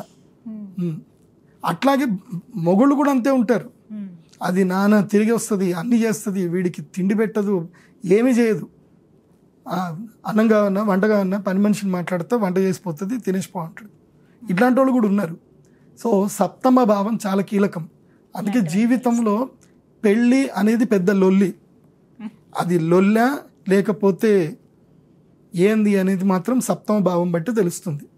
సో అందుకే నేను చెప్తాను, మీరెవ్వరు కూడా ఎవరైనా జీవితంలో ఏదైనా జరిగితే, వాళ్ళ భార్యాభర్తలు ఏం తగాదు జరిగినా వాళ్ళని ఎప్పుడూ అవహేళన చేయకండి. వాళ్ళు చేసుకున్న పూర్వజన్మ కర్మను బట్టే వాడికి పెళ్ళాము లేకపోతే భార్య భర్త వస్తారు, కర్మం బట్టే వస్తారు. వాళ్ళు వాడికి సేవ చేస్తారా చంపేస్తారా అనేది వస్తారు. నేను చాలామంది జీవితాలు చూసాను. నేను ప్రాక్టికల్గానే చాలామంది ఎవరైనా భార్యాభర్తలు, భర్త మంచిగా లేడు, భార్య మంచిగా ఉంది, నేను వాళ్ళు నిర్మోహమాటంగా అడిగేటోండే మా కాలేజ్ డేస్లో, మీ జాతకాలు ఇవ్వండి ఒకసారి చూస్తాను. అర్థమైంది, ఇది ఇట్లాగే ఉంటారు. సో సప్తమ భావం చాలా కీలకం. వాళ్ళకి విడాకులు అవుతాయా కావా, విడాకులు అయితే ఎన్ని విడాకులు అవుతాయి, వాళ్ళు సంసారం చేస్తారా లేదా వ్యభిచారం చేస్తారా, లేదా సంసారాన్నే వ్యభిచారం కిందికి మార్చి వ్యభిచారాన్ని సంసారం కిందికి మార్చి భరణం పొందుతారా. సో ఎట్లాంటి వాళ్ళు, క్యారెక్టర్ ఏంది అనేది మొత్తం కూడా సప్తమ భావం తెలుస్తుంది. కాబట్టి సప్తమ భావం చాలా కీలకం. పెళ్లి చేసే ముందు నిర్మోహమాటంగా, పెళ్లికి ముందు ఏ అబ్బాయి అయినా అమ్మాయి అయినా నిర్మోహమాటంగా గురూజీ దగ్గర కూర్చొని నా సప్తమ భావం ఏంది చెప్పండి, నా మ్యారిటల్ లైఫ్ ఏందో చెప్పండి, ఏం జాగ్రత్తలు తీసుకోవాలో మొదలే చెప్పండి అని నిర్మోహమాటంగా కూర్చొని అడగాలి. ఇది ప్యూబర్టీ 10వ తరగతి పాస్ అయిందని అంటే వాళ్ళ అమ్మ నాన్న తీసుకొచ్చి 10వ తరగతి పాస్ కాగానే సమ్మర్ హాలిడేస్లో చలో ప్రదీప్ జోషి గురువు దగ్గరికి పోదాం అని పట్టుకొని వచ్చి, దీని సంగతి ఏంది, ఇది లవ్ మ్యారేజ్ చేసుకుంటుందా, దీన్ని రెసిడెన్షియల్లో జాయిన్ చేయించానా, లేకపోతే డిగ్రీకి ఫస్ట్లోనే పెళ్లి చేసి నూకేయన్నా, లేదంటే పీజీ తర్వాత పంపియన్నా, ఈ లోపల పీజీలో ఏదన్నా జరుగుతుందా, అబ్బాయి అయినా అమ్మాయి అయినా మొత్తం 10వ తరగతి పాస్ అవ్వని తీసుకురావాలి. Because puberty is the 10th class. నమ్మకం ఉంటుంది కదా గురువుగారు పిల్లలపైన. అయ్యో నమ్మకాలు ఎక్కడ పనిచేయవు, జీవితం అంతే. సప్తమ భావం వచ్చిందంటే జీవితం లోపల దరిద్రులు రావాలంటే వస్తారు. కోట్లు ఆస్తుంటుంది, పిల్లలకు నమ్మకం పెడతారు, అన్నీ వేస్తారు. తలరాతలో ఒక దరిద్రుడు రావాలంటే వచ్చేస్తాడు అంతే, ఓ దరిద్రుడు రావాలంటే వచ్చేస్తుంది అంతే. నువ్వు ఎంత మంచిగా ఉండు, వాళ్ళే వస్తారు. అండ్ వాళ్ళకి మనకు తెలియకుండానే మన లైఫ్లోకి ఎంటర్ అయిపోతారు వాళ్ళు, అది అంతే. అంతే ఎంటర్ అయిపోతారు. సుత ఆలయ, అది గట్టిగా చెప్పండి అందరూ వింటారు. మీరు చెప్పండి గురుగారు. రుణానుబంధేన పశువు అంటే ఎవరు అంటే నీ చుట్టుపక్కల ఉండే బంధువులందరూ. పశువు అంటే పశువులు అనుకునేరు, నీ చుట్టుపక్కల ఉండే బంధువులందరూ. పశు, పత్ని, సుత, ఆలయ. సో నీ పాపపుణ్య కర్మ ఫలితములు ఇవన్నీ కూడా రుణానుబంధినట్టే వస్తాయి. కొడుకులు శత్రువులు అవుతారు, అది కూడా జరుగుతుంది. ఎందుకో తల్లిదండ్రులు చంపిన పిల్లలు లేరా? ఎన్ని న్యూస్లు వింటున్నాం మనం. అది సప్తమ భావం అయిపోయింది. ఇక అష్టమ భావం. అష్టమ భావం ఏంటంటే నీ వల్ల ఎవరికైనా మరణం కలుగుతుంది అని అంటే అది కేవలం అష్టమ భావంలో భార్యకి లేదా భర్తకు మాత్రమే. అంటే ఒక వ్యక్తికి తన జాతకము వల్ల తన భర్తకి లేదా భార్యకి మరణం ఉందా లేదా తెలుసుకోవాలంటే అష్టమ భావం చూడాలి. అదొకటి. రెండవది ఏంటంటే ఆ వ్యక్తికి ఆయుష్ ఉందా లేదా, వ్యక్తి ఎప్పుడు చనిపోతాడు. కానీ ఇది అడగకూడదు, జ్యోతిష్యుడిని అడగకూడదు. బాగా గుర్తుపెట్టుకోండి, జ్యోతిష్య పండితుడిని ఎప్పుడు కూడా ఆయుష్ ప్రశ్న వేయకూడదు. ఆయుష్ ప్రశ్న వేశారు అంటే మీకు మీరయ్యే మీ ఆయుష్ను లాకేసుకుంటున్నారని అర్థం. అడగొద్దు. జ్యోతిష్యుల్ని అడగకూడని ప్రశ్న ఏదన్నా ఆయుష్ని అడగకూడదు. జ్యోతిష్యుడు చెప్పాలి. ఎంతవరకు చెప్పాలంటే ఇది గండము అని మాత్రం చెప్పాలి తప్ప ఇంతే నీకు ఆయుష్ ఉందని చెప్పకూడదు. జ్యోతిష్యుడికి ఒక నియమం ఉంది. అందుకే మనకి పరాశర హోరాశాస్త్రములో ఆయుష్యానికి సంబంధించిన భావానికి సంబంధించి చెప్పే దాంట్లో ఫస్ట్ శ్లోకం అదే ఇస్తారు. నిశ్చేతుం కోను శక్నోతి వశిష్ఠోవా పరాశర అని చెప్తారు. ఆయుష్ను నిర్ణయం చేయడము వశిష్ఠునికి పరాశరునికే అసాధ్యం. సో నువ్వెవడివి అని మైత్రేయ మహర్షికి పరాశరుడు చెప్తాడు. నేనే చెప్పలేను, కాకపోతే చెప్పాలి కాబట్టి నీకు పద్ధతి చెప్తున్నాను. కాబట్టి ఆయుష్ని నిశ్చయించడం ఎవరికి సాధ్యం కాదు.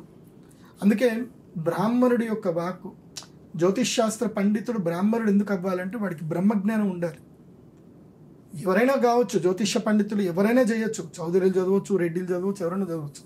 కానీ వాళ్ళ బ్రహ్మజ్ఞాన సంపన్నులు అవ్వాలి. గుణ జాతుర్వర్ణం మయా సృష్టం గుణకర్మ విభాక్ష. వాళ్ళ గుణము కర్మ వాళ్ళు చేసుకునేది ఏదైతుందో ఆ లక్షణం బ్రహ్మత్వం కలిగి ఉండాలి వాళ్ళు. ఆ బ్రహ్మత్వము బ్రహ్మజ్ఞానము మంత్రశాస్త్రము జ్ఞానం కలిగి ఉంటే వాడు దైవజ్ఞుడు, లేకపోతే కాదు. జ్యోతిష్యం ఎవరైనా నేర్చుకోవచ్చు, లెక్కలు కడితే ఏముండదు. జ్యోతిష్యం కంప్యూటర్ కూడా చెప్తుంది కదా. రూపాయి బిల్ వేస్తే కంప్యూటర్ చెప్తుంది. దానికి ఫీడ్బ్యాక్ మొత్తం ఇచ్చిందంతే ఎవరు? మేమే కదా దానికి. సో అది కాదు, దైవజ్ఞుడు వాక్కు ద్వారా చెప్పాలి. దైవజ్ఞ వాక్కు చాలా అద్భుతమైంది.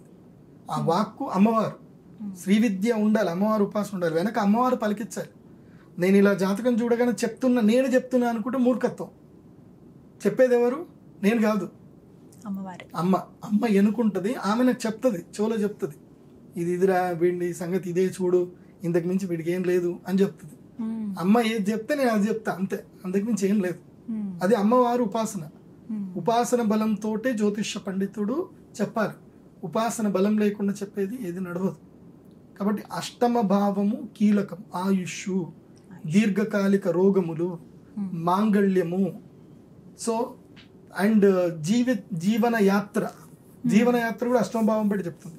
ఏదైనా నువ్వు దేశాలను పట్టుకొని పోతావు అంటే నువ్వు పుట్టిన చోట ఉండవు, వేరే దేశాలు పట్టుకొని పోతావు, జీవితకాలం దుఃఖం అనుభవిస్తావా అనేది మనకి అష్టమ భావం చెప్తుంది. అంటే దీర్ఘకాలిక రోగాలు అంటే ఎప్పుడు చూడు ఏదో ఒక రోగం, ఎప్పుడు చూడు టాబ్లెట్లు మింగుతానే ఉంటావా అనేది అష్టమ భావం చెప్తుంది. అందుకే నేను ఎప్పుడైనా అష్టమ భావంలో కానీ షష్టమ భావంలో కానీ ఏదైనా డిఫరెన్సియేషన్ వస్తే రైట్ రా అని చెప్పి పిలిచి నాడీ పరీక్ష చేస్తాను. అప్పుడే నాడీ పరీక్ష చేస్తాను, అప్పటిదాకా చేయాలి. నాడీ పరీక్ష చేస్తే నాకు కన్ఫర్మేషన్ అయింది అనుకోండి, అరే బాబు నీ జీవితంలో ఇది ఉంటుంది, ఇది నువ్వు ఈ మెడిసిన్ వేసుకొని, మా ఆఫీస్లో మెడిసిన్స్ కూడా పెడతాం, ఆయుర్వేదిక్ మెడిసిన్స్ కూడా పెడతాం, వాళ్ళకి ఆ మెడిసిన్ ఇచ్చేసి పంపిస్తాం. సో అంటే నా దగ్గరికి వస్తే సొల్యూషన్ రావాలి అంతే. ఇంకా సో అష్టమ భావానికి కూడా సొల్యూషన్ ఇచ్చి పంపించేస్తాను. ఇక 9వ భావం చాలా కీలకమైంది. ఇది ఒక్కటి బాగుంటే చాలు, మిగతా ఏ భావాలు మంచిగా లేకపోయినా లైఫ్ అలా నడిచిపోతుంది అంతే. 9వ భావం, అందుకే 9 సంఖ్య జీవితంలో కూడా చాలా కీలకం. ప్రతిదానికి రిలేట్ అయ్యి ఉంటుంది. 9 అనుకుంటారు, శుభ సంఖ్య అని కూడా చెప్తారు. 9 అది అల్టిమేట్ అన్నమాట. ఎందుకోసం అంటే దానితో నువ్వు ఏ సంఖ్యని కలపండి మళ్ళీ అదే మిగిలిపోతుంది, లాస్ట్కి అదే మిగులుతుంది. 9వ భావము దీన్ని భాగ్యస్థానము అంటారు. భాగ్యస్థానము, అదృష్ట స్థానం అండ్ ప్రపితృధనము ఒకటి ఉంటుంది. ఈ 9వ భావాన్ని మనం బాగా కీన్గా చూడాలి జ్యోతిష పండితులు. ఇప్పుడు ఉదాహరణకి మీరున్నారు, మీ జీవితంలో మీరు చాలా విపరీతంగా డబ్బు సంపాదించారు, కొన్ని కోట్లాస్ సంపాదించారు, కానీ అనుభవించలేకపోయారు. ఒక వ్యక్తి అనుభవించలేకపోయాడు, అనుభవించకుండా అర్ధాంతరంగా ఏదో జరిగింది, పోయాడు. ఆ వ్యక్తికి కాంక్ష ఉండే, నేను ఇంత సంపాదించినా నేను అనుభవించలేదు అని ఉంటాడు కదా, వాడు అదే కుటుంబంలో మనవడై పుడతాడు. అవునండి. అది పుట్టాడా లేదా, ఇంట్లో వాడి తాత పుట్టారా లేదా, మళ్ళీ తాత ఇంట్లో వచ్చాడా రాలేదా, అంటే నీ తండ్రి నీ కొడుకై పుట్టాడా లేదా అని చూడాలంటే భాగ్యస్థానం చూడాలి. ప్రపితృ ధనము ప్రపితృ సౌభాగ్యం అంటే తాత గుణం వీడికి ఉందా లేదా, తాత సౌభాగ్యం ఉందా లేదా. అందుకోసమే కొంతమంది ఏంటంటే కొడుకా లేకపోతే కూతురు కొడుకా, ఏ విధంగా? కొడుకే కూతురు పనిచేయదు. ఓకే. ఎందుకోసం అంటే వాళ్ళు వంశం కింద మారిపోతారు, వేరే వంశం కాబట్టి. స్త్రీకి తన యొక్క భర్త యొక్క వంశమే వంశం, స్త్రీకి తన వంశం రాదు. కాబట్టి ఎందుకోసం అంటే డిఎన్ఏ స్ట్రక్చర్ అదే మనకి వస్తుంది, వేరేది రాదు. కాబట్టి సో తాత గుణాలు వస్తున్నాయా లేవా అనేది అక్కడి వరకు ఒకటి చూడొచ్చు. తాతే మళ్ళీ పుట్టాడా, మా నాన్న మళ్ళీ పుట్టాడా అని కూడా అడగొచ్చు. ఈ విషయంలో అయితే అడగొచ్చు, 9వ స్థానం చూసి అడగొచ్చు. దాన్ని బట్టి కొంతమంది వాళ్ళ తండ్రి పేరు పెట్టుకుంటారు, వాళ్ళ తాత పేరు పెట్టుకుంటారు. ఈమె మా ఇంట్లోకి వచ్చింది ఎవరు, కానీ తెలుసుకోవాలంటే ఏం చేయాలంటే తండ్రి చనిపోయిన సమయము రాసి పెట్టుకోవాలి, తాత చనిపోయిన సమయము రాసి పెట్టుకోవాలి, 2 రాసి పెట్టుకోవాలి. దానితో పుట్టిన వాడి జాతకంలో ఉన్న భాగ్యస్థానాన్ని బట్టి అవి బేరీజ్ వేసి అలా పుట్టాడా లేదా, వాడే కాదా అని చెప్పొచ్చు. కొంతమంది జీవితంలో వాడు పుట్టేంత వరకు ఇంట్లో ఏమీ ఉండదు, వాడు పుట్టిన తర్వాత అప్పటిదాకా కోర్టు కేసులు ఉంటాయి, వీళ్ళు కోర్టు చుట్టూ తిరుగుతూ ఉంటారు. పిల్లాడికి 14 ఏళ్ళు 20 ఏళ్ళు వచ్చిన తర్వాత కోర్టు కేసు వస్తుంది, అప్పుడు కేసు గెలిచారు అని వస్తుంది.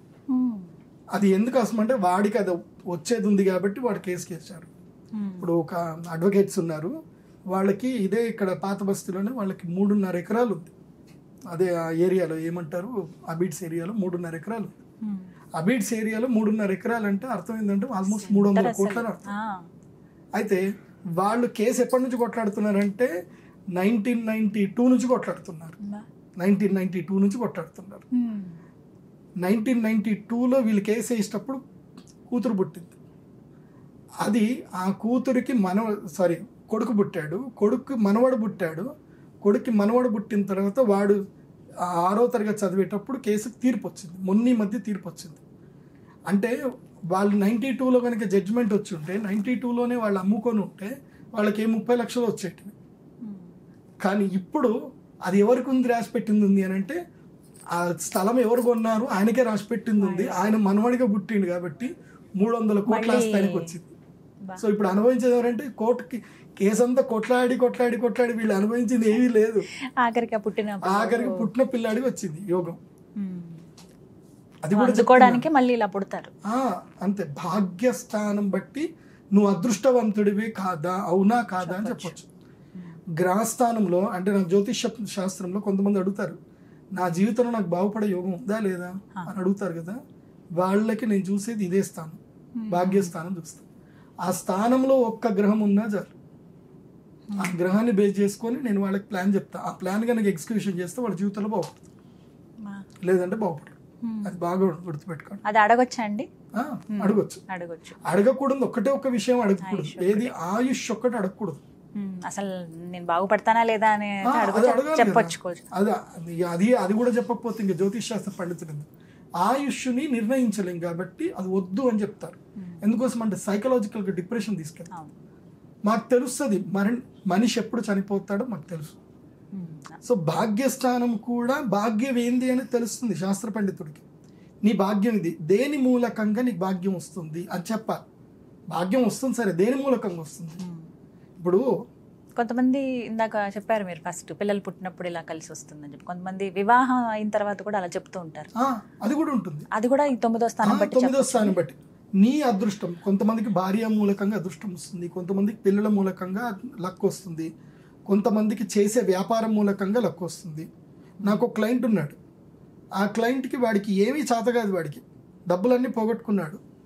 వాడి జాతకంలో 9వ స్థానంలో స్క్రాప్ రాహు ఉన్నాడు, శని రాహు ఇద్దరున్నారు. శని రాహు ఉంటే ఏంటంటే స్క్రాప్, అది అసలు వాళ్ళ భాగ్యం రానియరు, వాళ్ళిద్దరు తినేస్తారు, వాళ్ళ భాగ్యం రానివ్వరు. కాకపోతే వాళ్ళకి సంబంధించినవి ఉన్నాయి కొన్ని బిజినెస్లు. నేను ఒకటే చెప్పా, ఇంపోర్ట్ ఎక్స్పోర్ట్ లైసెన్స్ తీసుకో, స్క్రాప్ కొనుక్కొని అమ్ముకో, ఇదే చేయి, ఇంకేం చేయకని చెప్పా. వాడు లక్కీగా స్క్రాప్ కొని అమ్మడం చేశాడు. ఒకరోజు వాడికి లక్కీగా స్క్రాప్లో ఆఫ్ ద రికార్డు వాడికి అద్భుతమైంది దొరికింది వాడికి స్క్రాప్. ఓకే, అదృష్టం అలా. స్క్రాప్ లో దొరికింది వాడికి 100 కేజీలు దొరికింది స్క్రాప్ లో. 100 కేజీలు అంటే ఇక ఆడు జీవితం మారిపోయింది.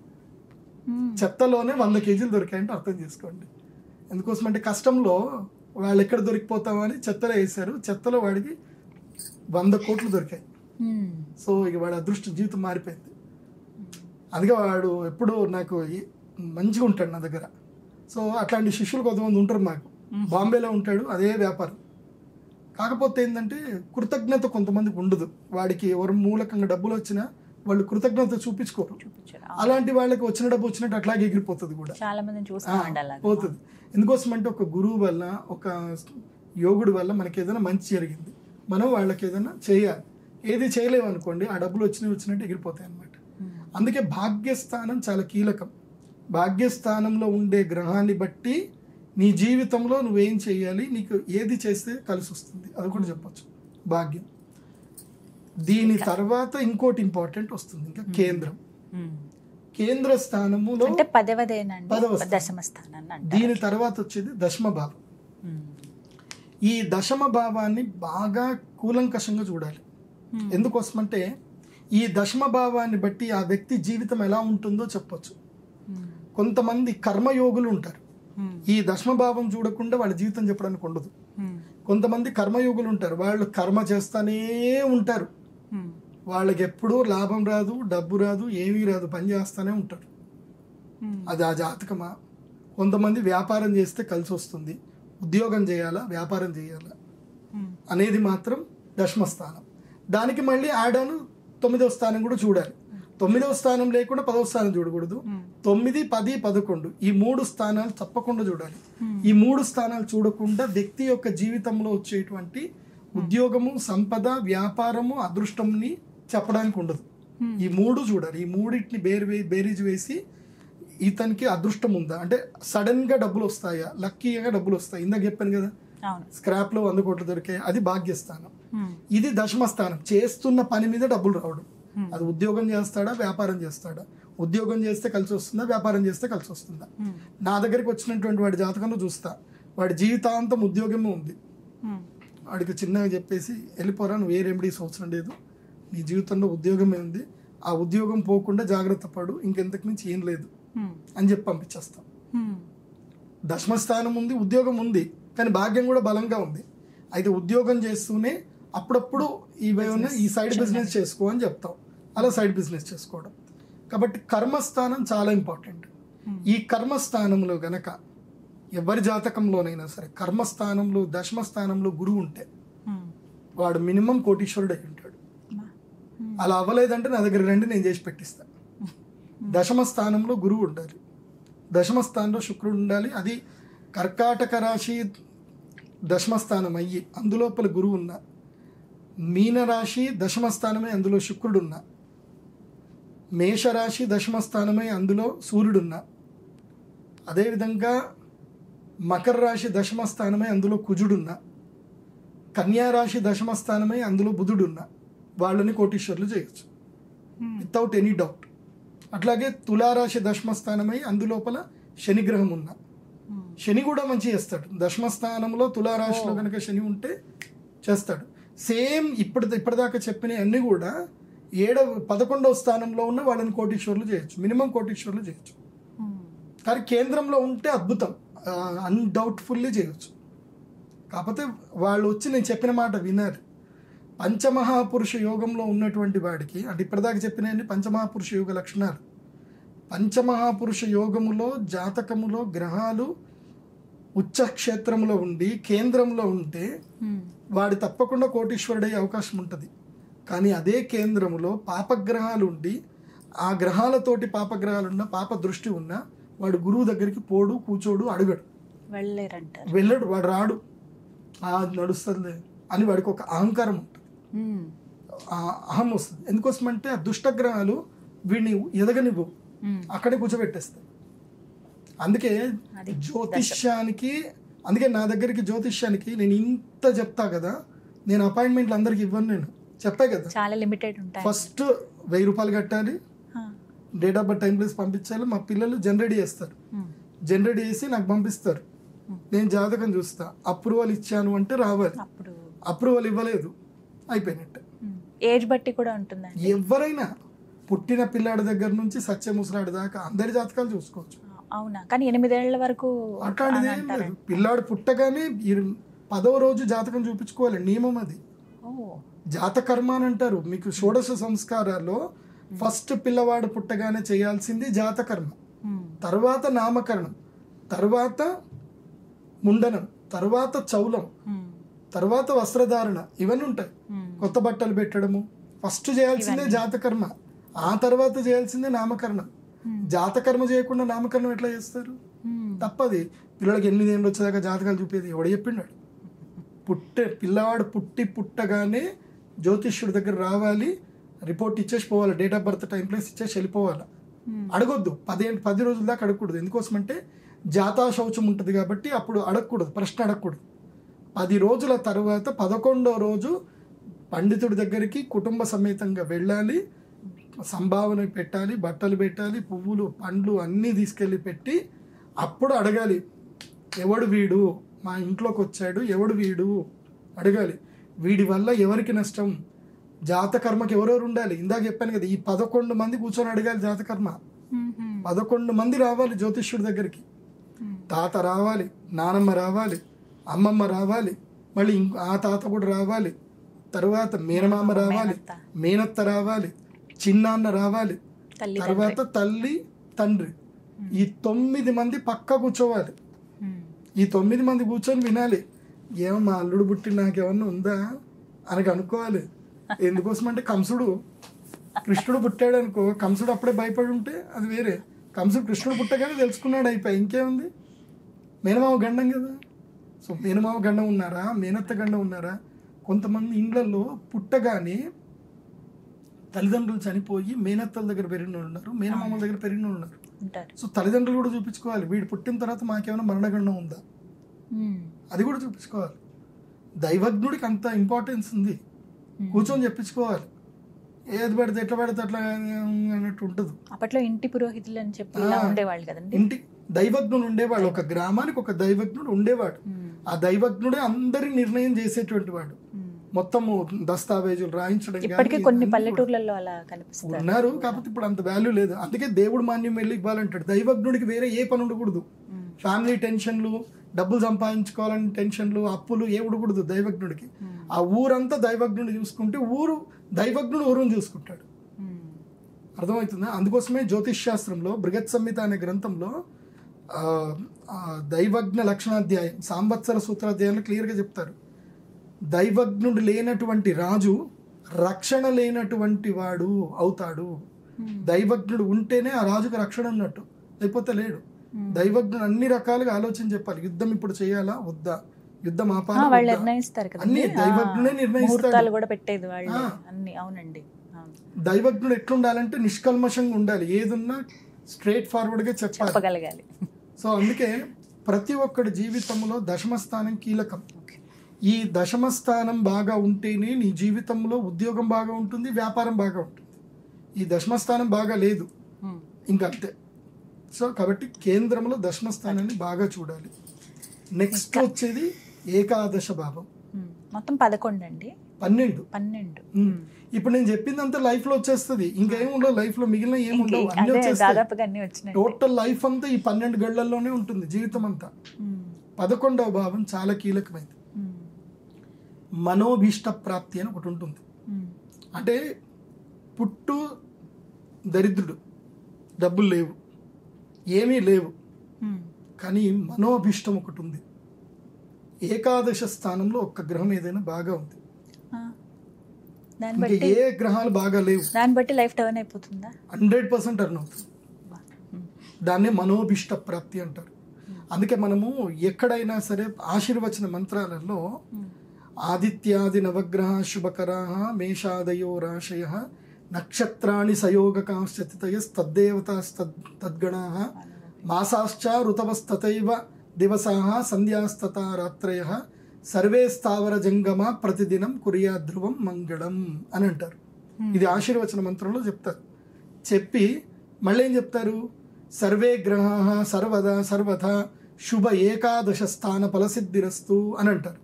అంటే గ్రహాలన్నీ కూడా ఏకాదశ స్థానంలో ఉన్నప్పుడు ఏ ఫలితాలు ఇవ్వాలో అవే ఫలితాలు ఇవ్వని అని మంత్రజ్ఞుడు ఆశీర్వచనం చేస్తాడు. అంటే ఏకాదశ స్థానానికి అంత బలం ఉంటుంది. లాభస్థానములో ఏ గ్రహం ఉన్నా, ఇంకోటి మీరు గోచారంలో కూడా చూడాలి. గోచారవశాత్తు కూడా ఏ గ్రహం అయినా సరే తమ రాశి నుంచి 11వ స్థానంలో ఉంటే అది శుభ ఫలితాలు ఇవ్వాల్సిందే, నెగిటివ్ లేదు ఇంకా. సో 11వ స్థానం అనేది అల్టిమేట్. సో 11వ స్థానంలో ఏ గ్రహం ఉన్నా ఆ గ్రహం వల్ల లాభం కలుగుతుంది. ఏం కలుగుతుంది? లాభం మాత్రం కలుగుతుంది. లాభం అంటే అర్థం ఏంటి? నువ్వు ఏదైనా చేస్తే లాభం, చేయకుంటే ప్రయత్నం లేనిది లాభం లేదు. భాగ్యస్థానం అది చెప్పలే. భాగ్యస్థానంలో అది ఉంది అంటే నేను అదృష్టం ఎత్తుక్కుంటూ వస్తుంది. లాభస్థానంలో నువ్వు ప్రయత్నం చేస్తే నీకు లాభం కలుగుతుంది. కాబట్టి లాభస్థానం బాగా ఉందా లేదా అది చూసుకోవాలి. సో జ్యోతిష్ శాస్త్ర ప్రకారంగా దైవజ్ఞుడి దగ్గరికి వెళ్ళినప్పుడు దైవజ్ఞుడు ప్రధానంగా చూడవలసిన స్థానాలలో జీవితం యొక్క అదృష్టము ఏదైతుందో ఇవి జీవితం అంటే 16 ఏళ్ల తర్వాత జీవనాన్ని చూడవలసిన ఏంటంటే, ఇప్పుడు మనం కుండలి ఇలా వేసామనుకుందాం. ఇలా వేస్తే ఇటువైపు ఇటు 11, 10, 9 స్థానాలు ఇటువైపు వస్తాయి. ఇటువైపు ఏమో 3, 4, 5వ స్థానాలు వస్తాయి. ఇది 15 అంటే 16 ఏళ్ళు యవ్వనానికి మునుపు ఈ స్థానం, యవ్వనం వచ్చిన తర్వాత ఈ స్థానం. సో ఇప్పటిదాకా చెప్పిన 6 భావాలు ఎట్లున్నాయనంటే ఇవి వివాహం అయ్యేంత వరకు ఇవన్నీ వివాహం కాక మునుపు. ఎందుకోసమంటే పుట్టుకతో రాబోయే ధనం, తర్వాత సోదరులు, తర్వాత తల్లి, ఇల్లు, వాహనాలు అన్ని, తర్వాత విద్య, తర్వాత రోగము, శత్రువు, ఇవన్నీ పుట్టుకతోటి వస్తాయి. తర్వాత భార్య వస్తుంది, 7వ స్థానం. భార్య వచ్చిన తర్వాత వాడికి ఆయుష్ ఉందా లేదా, భార్య ద్వారా కూడా ఆయుష్ పోతుంది. కుజదోషం ఉన్న అమ్మాయిని పెళ్లి చేసుకుంటే వాడి పూర్ణాయుష్ ఉండని టపాలను లేచిపోతాడు.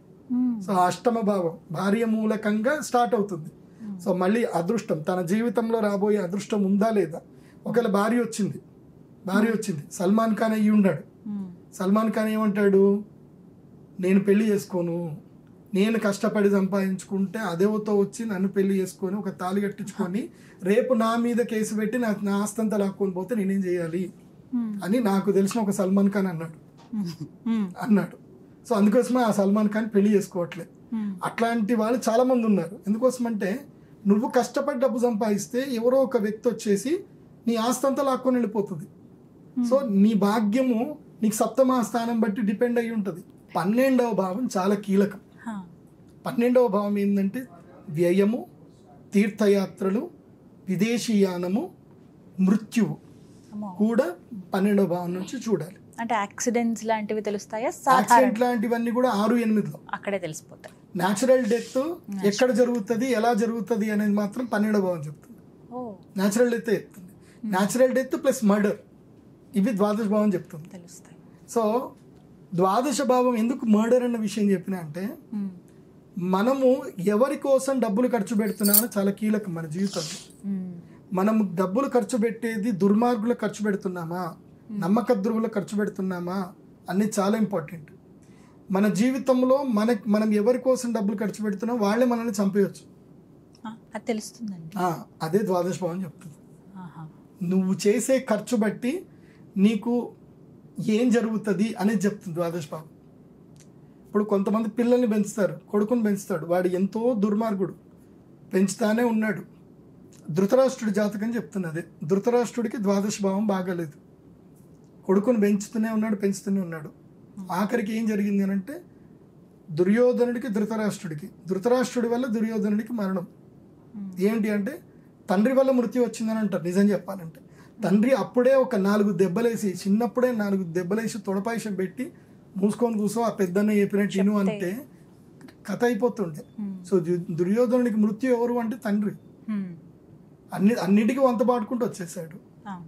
ద్రౌపది వస్త్రాపహరణం చేసేటప్పుడు కూడా క్లియర్గా చెప్పాల్సింది, దుర్యోధన నోరు మూసుకొని కూర్చో, అన్నలకు సారీ చెప్పు, వాళ్ళ ఆస్తి వాళ్ళకి ఇచ్చేసేయ్యు అని చెప్పి అక్కడికే అది క్లోజ్ చేసి పడేస్తే అయిపోతుండే.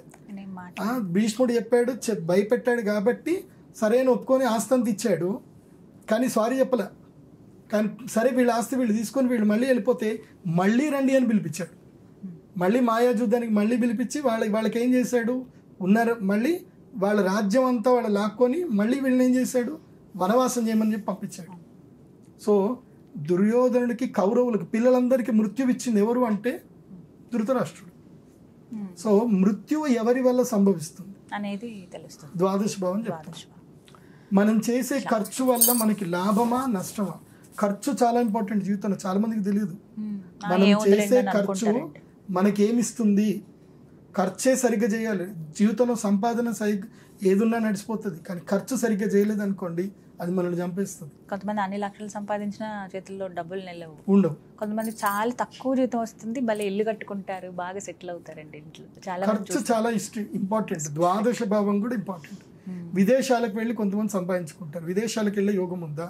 నేను పుట్టిన ఊర్లోనే ఉండాలా, వేరే ఊరికి వెళ్ళి సంపాదించుకోవాలా? ఇవన్నీ ఉంటాయి. అవన్నీ కూడా ద్వాదశ భావం బట్టి తెలుస్తుంది. అండ్ వన్ మోర్, నీ జీవితంలో ఏమీ బాగా లేకపోతే నువ్వు ఏ తీర్థయాత్ర చేయటం వల్ల నీ జీవితంలో మార్పు వస్తుంది, అదృష్టం వస్తుంది, అలా తెలుస్తుంది అనేది కూడా ద్వాదశ భావం చెప్తుంది. కానీ అలా విడిగా రాశిని బట్టి చెప్పచ్చా? అది ఎలా చెప్తారు? నక్షత్రము, date of birth, time place మీద పడ్డ లగ్న కుండలి బట్టి ఇవన్నీ వస్తాయి. అంతే. రాశి బట్టి నా పేరుతోటి చెప్పండి. కానీ మరి ఈ మధ్య కొన్ని చూసాను గురుగారు, మీది కుంభరాశ, మీది నక్షత్రమా, అయితే మీరు ఖచ్చితంగా జీవితంలో దర్శించవలసిన క్షేత్రం ఇది, మీ జాతకం మారుతుంది అవేవో వేస్తారులే. అంతేనా? అట్లా ఉండదు. ఇది స్పెసిఫిక్, యూనిక్. నీ యొక్క బొట్నవేలు లాంటి బొట్నవేలు ఇంకోటి ఉండదు, ఖచ్చితంగా ఉండదు. అట్లాగే నీ యొక్క రెటీనా లాంటి రెటీనా ఇంకోటి ఉండదు, నీ జాతకం లాంటి ఇంకో జాతకం ఉండదు. అంతే, అది యూనిక్ అంతే. అందుకే యూనిక్ ఆధార్ కార్డ్ అంటారు, యూనిక్ ఐడెంటిటీ కార్డ్. సో నీ యూనిక్ కాబట్టి అంటే నా జీవితంలో కూడా నాకు ఉండే. ఇప్పుడు నేను 2017 వరకు ఐఎమ్ నథింగ్. నా దగ్గర పెద్దగా డబ్బులు ఏం లేవు, నా బ్యాంక్ బ్యాలెన్స్ చాలా తక్కువ. 2017 నాకు మా గురూజీ దర్శనం అయింది. ఆయన చెప్పాడు, నువ్వు కేదార్నాథ్కి వెళ్ళాలి, నీ యొక్క దివ్యక్షేత్రం కేదార్నాథ్, బద్రీనాథ్.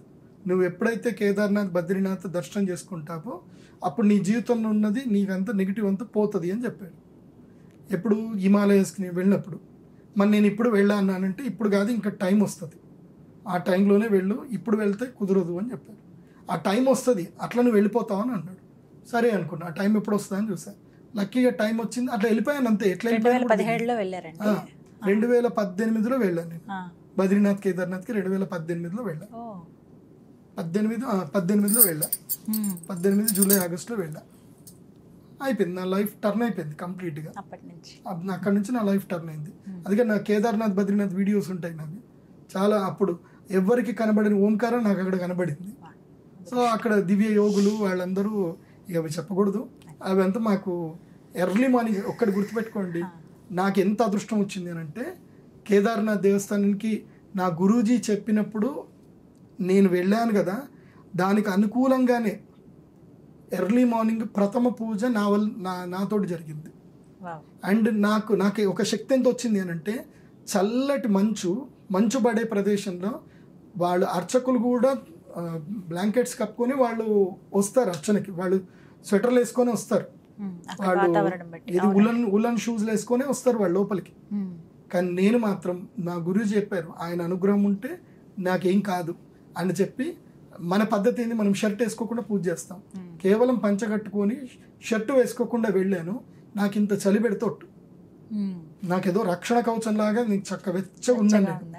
అక్కడ అయ్యగారులు వచ్చిన వాళ్ళందరూ వణుకుతా ఉన్నారు, నాకు వణుకులేదు, ఏం లేదు.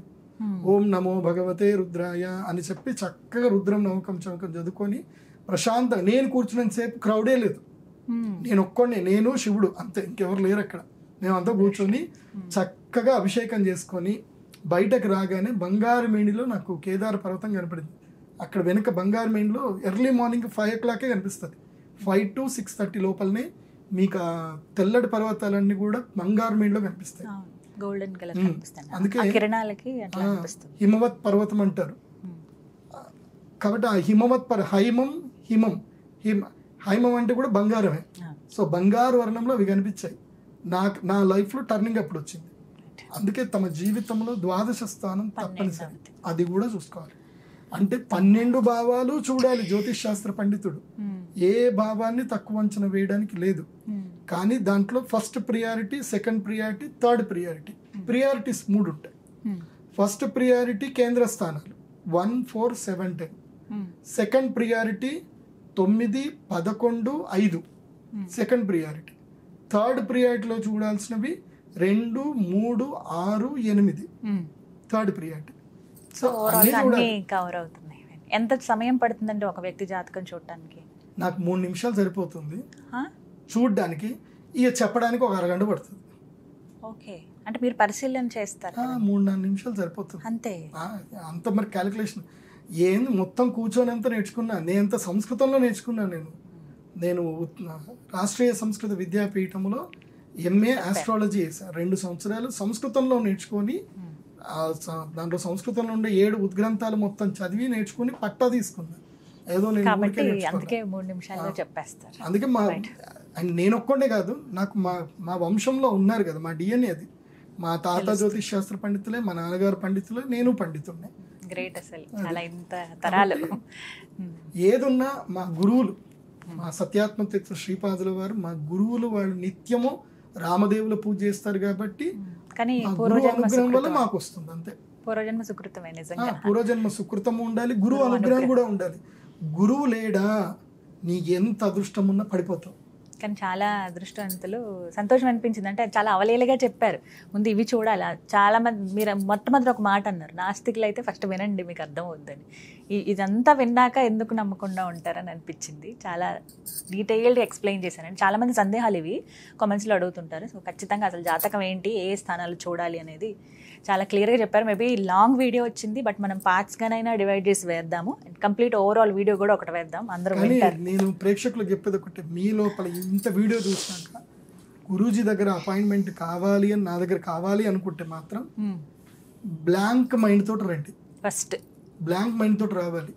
నాకు అది చెప్తారు, ఇది చెప్తారు అని మీరు కమిటెడ్ మైండ్ తోటి వచ్చారనుకోండి, నేను చెప్పేది మీకు ఏం వినపడదు. అర్థం కాదు. బ్లాంక్ మైండ్గా రావాలి. గురూజీ ఏది చెప్తే అది వింటాం అని బ్లాంక్ మైండ్గా రావాలి.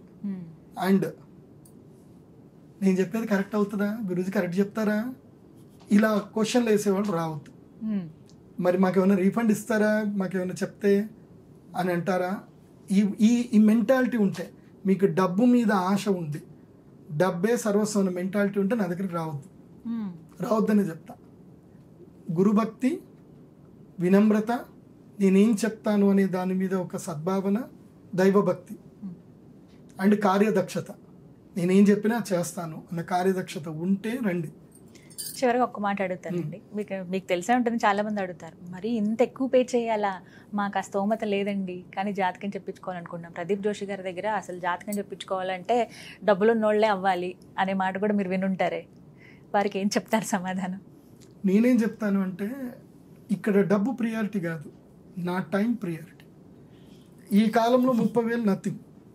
నీ జీవితం మారాలి ఎవరికైనా 30,000 అండి. 30,000 ఎవరికి కూడా ఫ్రీ అపాయింట్మెంట్. సినిమా వాళ్ళు కూడా ఫోన్ చేస్తారు, రాజకీయ నాయకులు ఫోన్ చేస్తారు. మోస్ట్ ఆఫ్ ద సినిమా వాళ్ళకి, రాజకీయ నాయకులకు అపాయింట్మెంట్ ఇవ్వను, వాళ్ళకి రిజెక్ట్ చేసేస్తాం. సామాన్యులకు మాత్రమే. నేను ఎవరైతే బిజినెస్ మైండెడ్ ఉంటారో, జీవితంలో బాగుపడాలనుకుంటారో వాళ్ళకే ఇస్తాను. ఎందుకోసం అంటే నాకు కొంచెము ఈ సినిమా వాళ్ళ ద్వారా, రాజకీయ నాయకుల ద్వారా వాళ్ళు నేను చెప్పిన మాట వినరు, వాళ్ళ మాట నన్ను వినేటట్టుగా వాళ్ళు ఇది చేస్తారు. అరే నేను నీ మాట వినేది ఉంటే నేను నీ దగ్గరికి, నేను నీ సేవకుండి కాదు. ఎందుకోసం అంటే వాళ్ళ దగ్గర డబ్బు ఉన్నదన్న దర్పం ఉంటుంది. నీ డబ్బు ఉన్నదన్న దర్పం నా మీద నువ్వు చూపిస్తే నాకేం ప్రయోజనం? ఇందాకే అన్నారు కొన్ని నియమాలు ఉంటాయి, డబ్బు దర్పం నీకు ఉంటే నా దగ్గర రావద్దు. అట్లా అని కొంతమంది లేదు, కొంతమంది సినిమా వాళ్ళు ఉన్నారు, కొంతమంది రాజకీయ నాయకులు ఉన్నారు. మర్యాదగా మాట్లాడతారు, నేనేం చెప్తే అది వింటారు, చేసుకుంటారు.